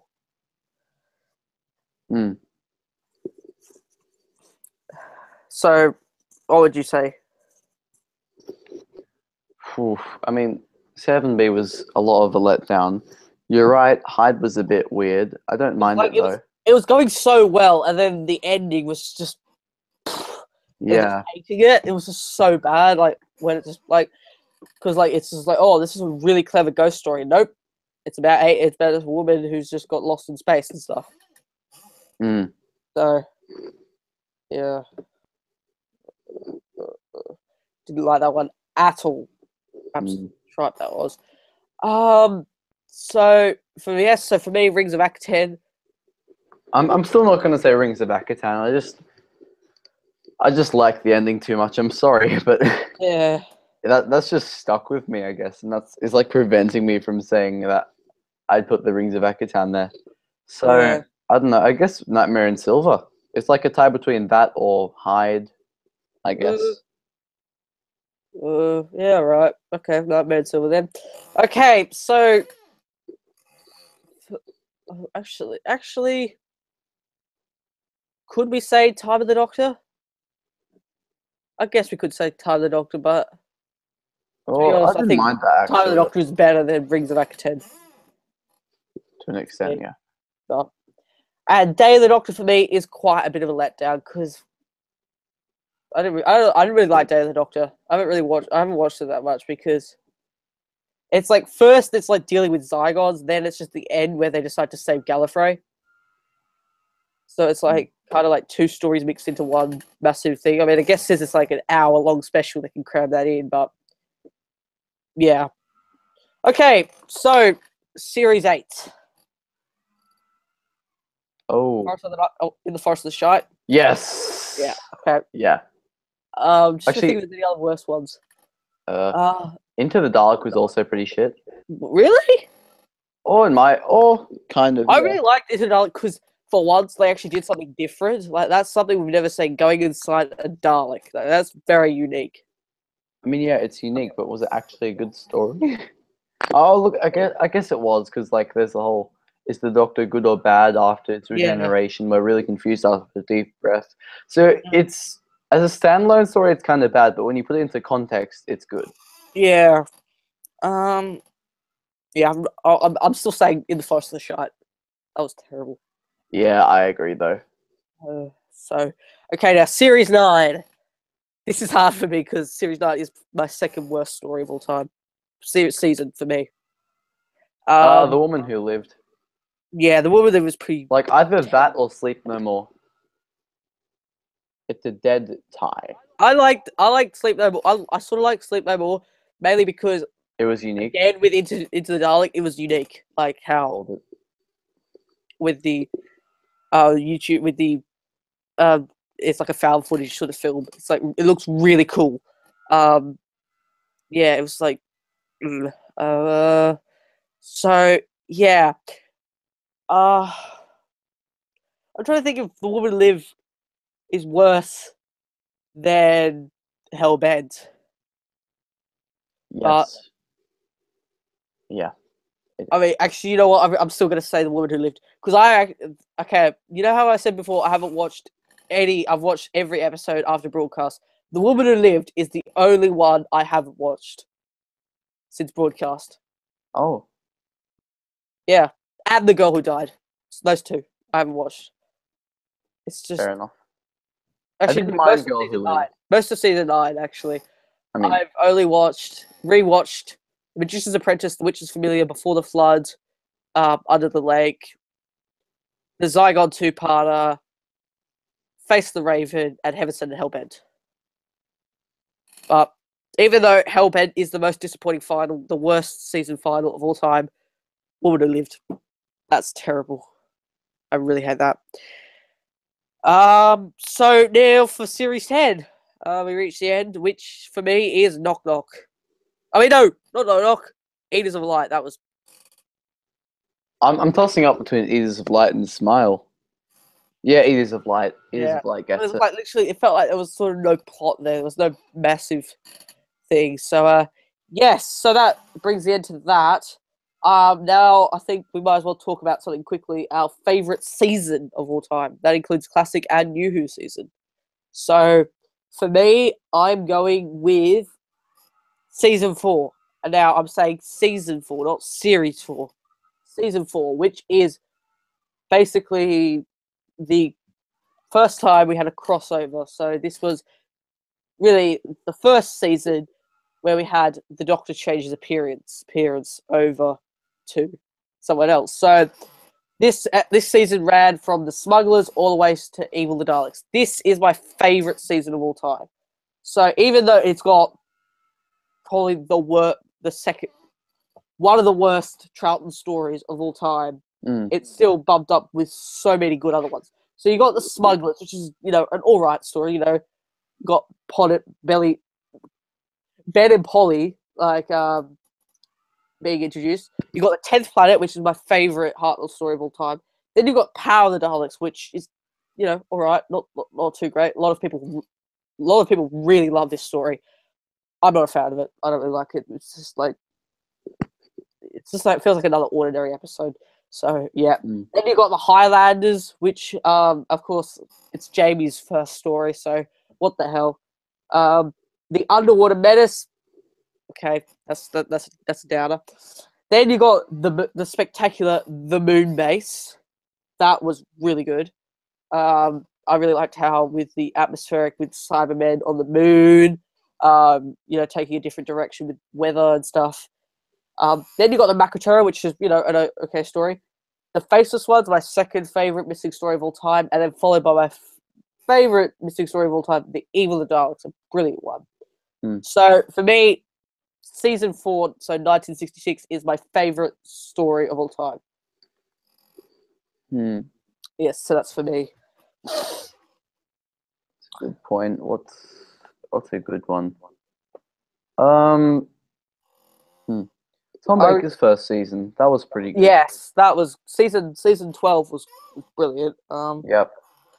I mean, the only really letdown I could see a few people would hate would be Revenge of the Cybermen, because a lot of people, like some people think a few people consider that as one of their worst stories of all time. Like it is like heard to be so bad. I agree. I don't mind it. I think it's okay. I mean, season 7 was decent. Yeah. I mean, it's like sort of hard because, like, then again, you could literally just for Tom Baker's seasons, you could probably just put it into eras because Philip Hinchcliffe's era is just like it's like you've got all the perfect stories. You've got like Pyramids of Mars, Seeds of Doom, Genesis of the Daleks. Oh yeah, that was season 13. Yeah. Yeah, Pyramids of Mars and Seeds of Doom were in the same season, and it's brilliant. Also, season 10 from Pertwee's era, that was pretty good. As the Three Doctors, Carnival of Monsters, Frontier and Space Planet of the Daleks, they weren't as good. And then the Green Death, which was a brilliant final. That's probably that is actually probably my favorite Pertwee story. The Green Death is brilliant. So yes, so you would say season 12. 12. Wait, what's that? That was Tom Baker's first season. It's a tie between season 12 and season 13, I reckon. Ooh. I mean, does season 13 have any crap stories? Because I think isn't it like you've got? I mean, maybe the Planet of Evil. Terror of the Zygotes is really good. Yeah, Pyramids of Mars is good. Yeah. Android Invasion was kind of meh, and then Brain of Morbius and Tears of Doom are great. Yeah.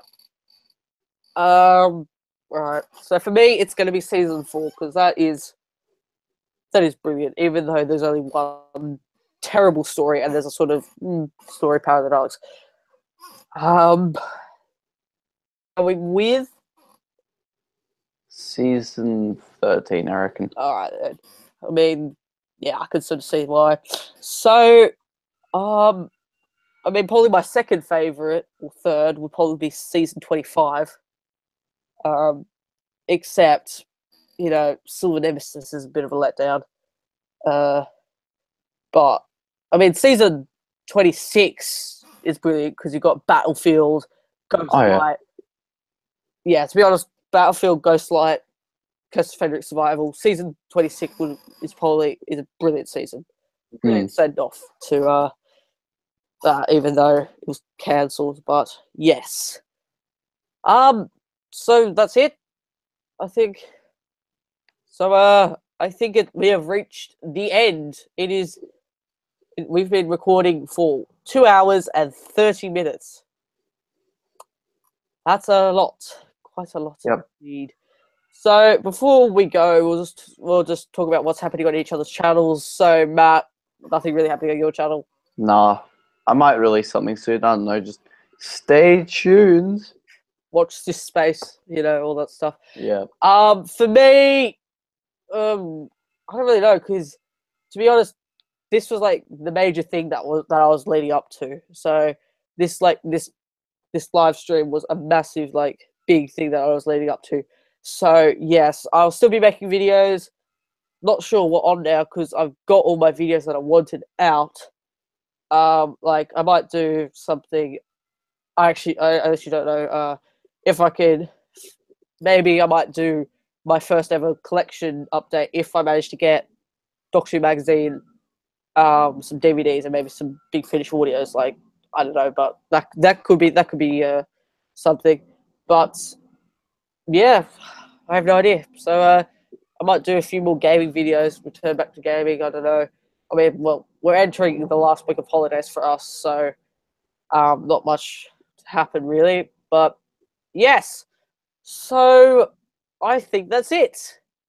So yeah, so we've gone through lots of things this afternoon. We've gone through reviewing every episode of Series 10, going through what we thought about Capaldi, talking about the worst episodes of all time, from every Doctor/season. Then you've got us talking about our favorite seasons of all time. So a lot of things that we've crammed into this one, a lot longer than our 100 subscribers, well, my 100 subscribers video live stream. But yes, so that concludes this live stream of looking over Series 10. So basically, that sort of took up, Series 10 took up basically like probably 3/4 of the video. And of course, we still have one viewer still there. So thank you to that one viewer, unless it was switched because they left during the when they were high up to like 3 or 2 or something. If you are the same person, thank you for sticking with us all this time. Just, thank you so much. But anyway, I think that does it for this live stream. So, make sure to subscribe to ThatOneWhovian. Brilliant. All that stuff. Make sure to check me out on social media stuff. I'm a lot more active on there. And yes, so thank you for watching. I would usually do my outro, but this is a live stream, so leave a like and a comment. But I don't want to sound like those YouTubers who are just like always begging for like people like, if we get 5,000 likes, I will do blah blah blah blah blah. Like, yeah. So Maddie, do you want to sign off first, and then I'll do it? So okay. This is ThatOneWhovian. Peace out. Bye. All right then. All right. See you. All right, guys. See ya.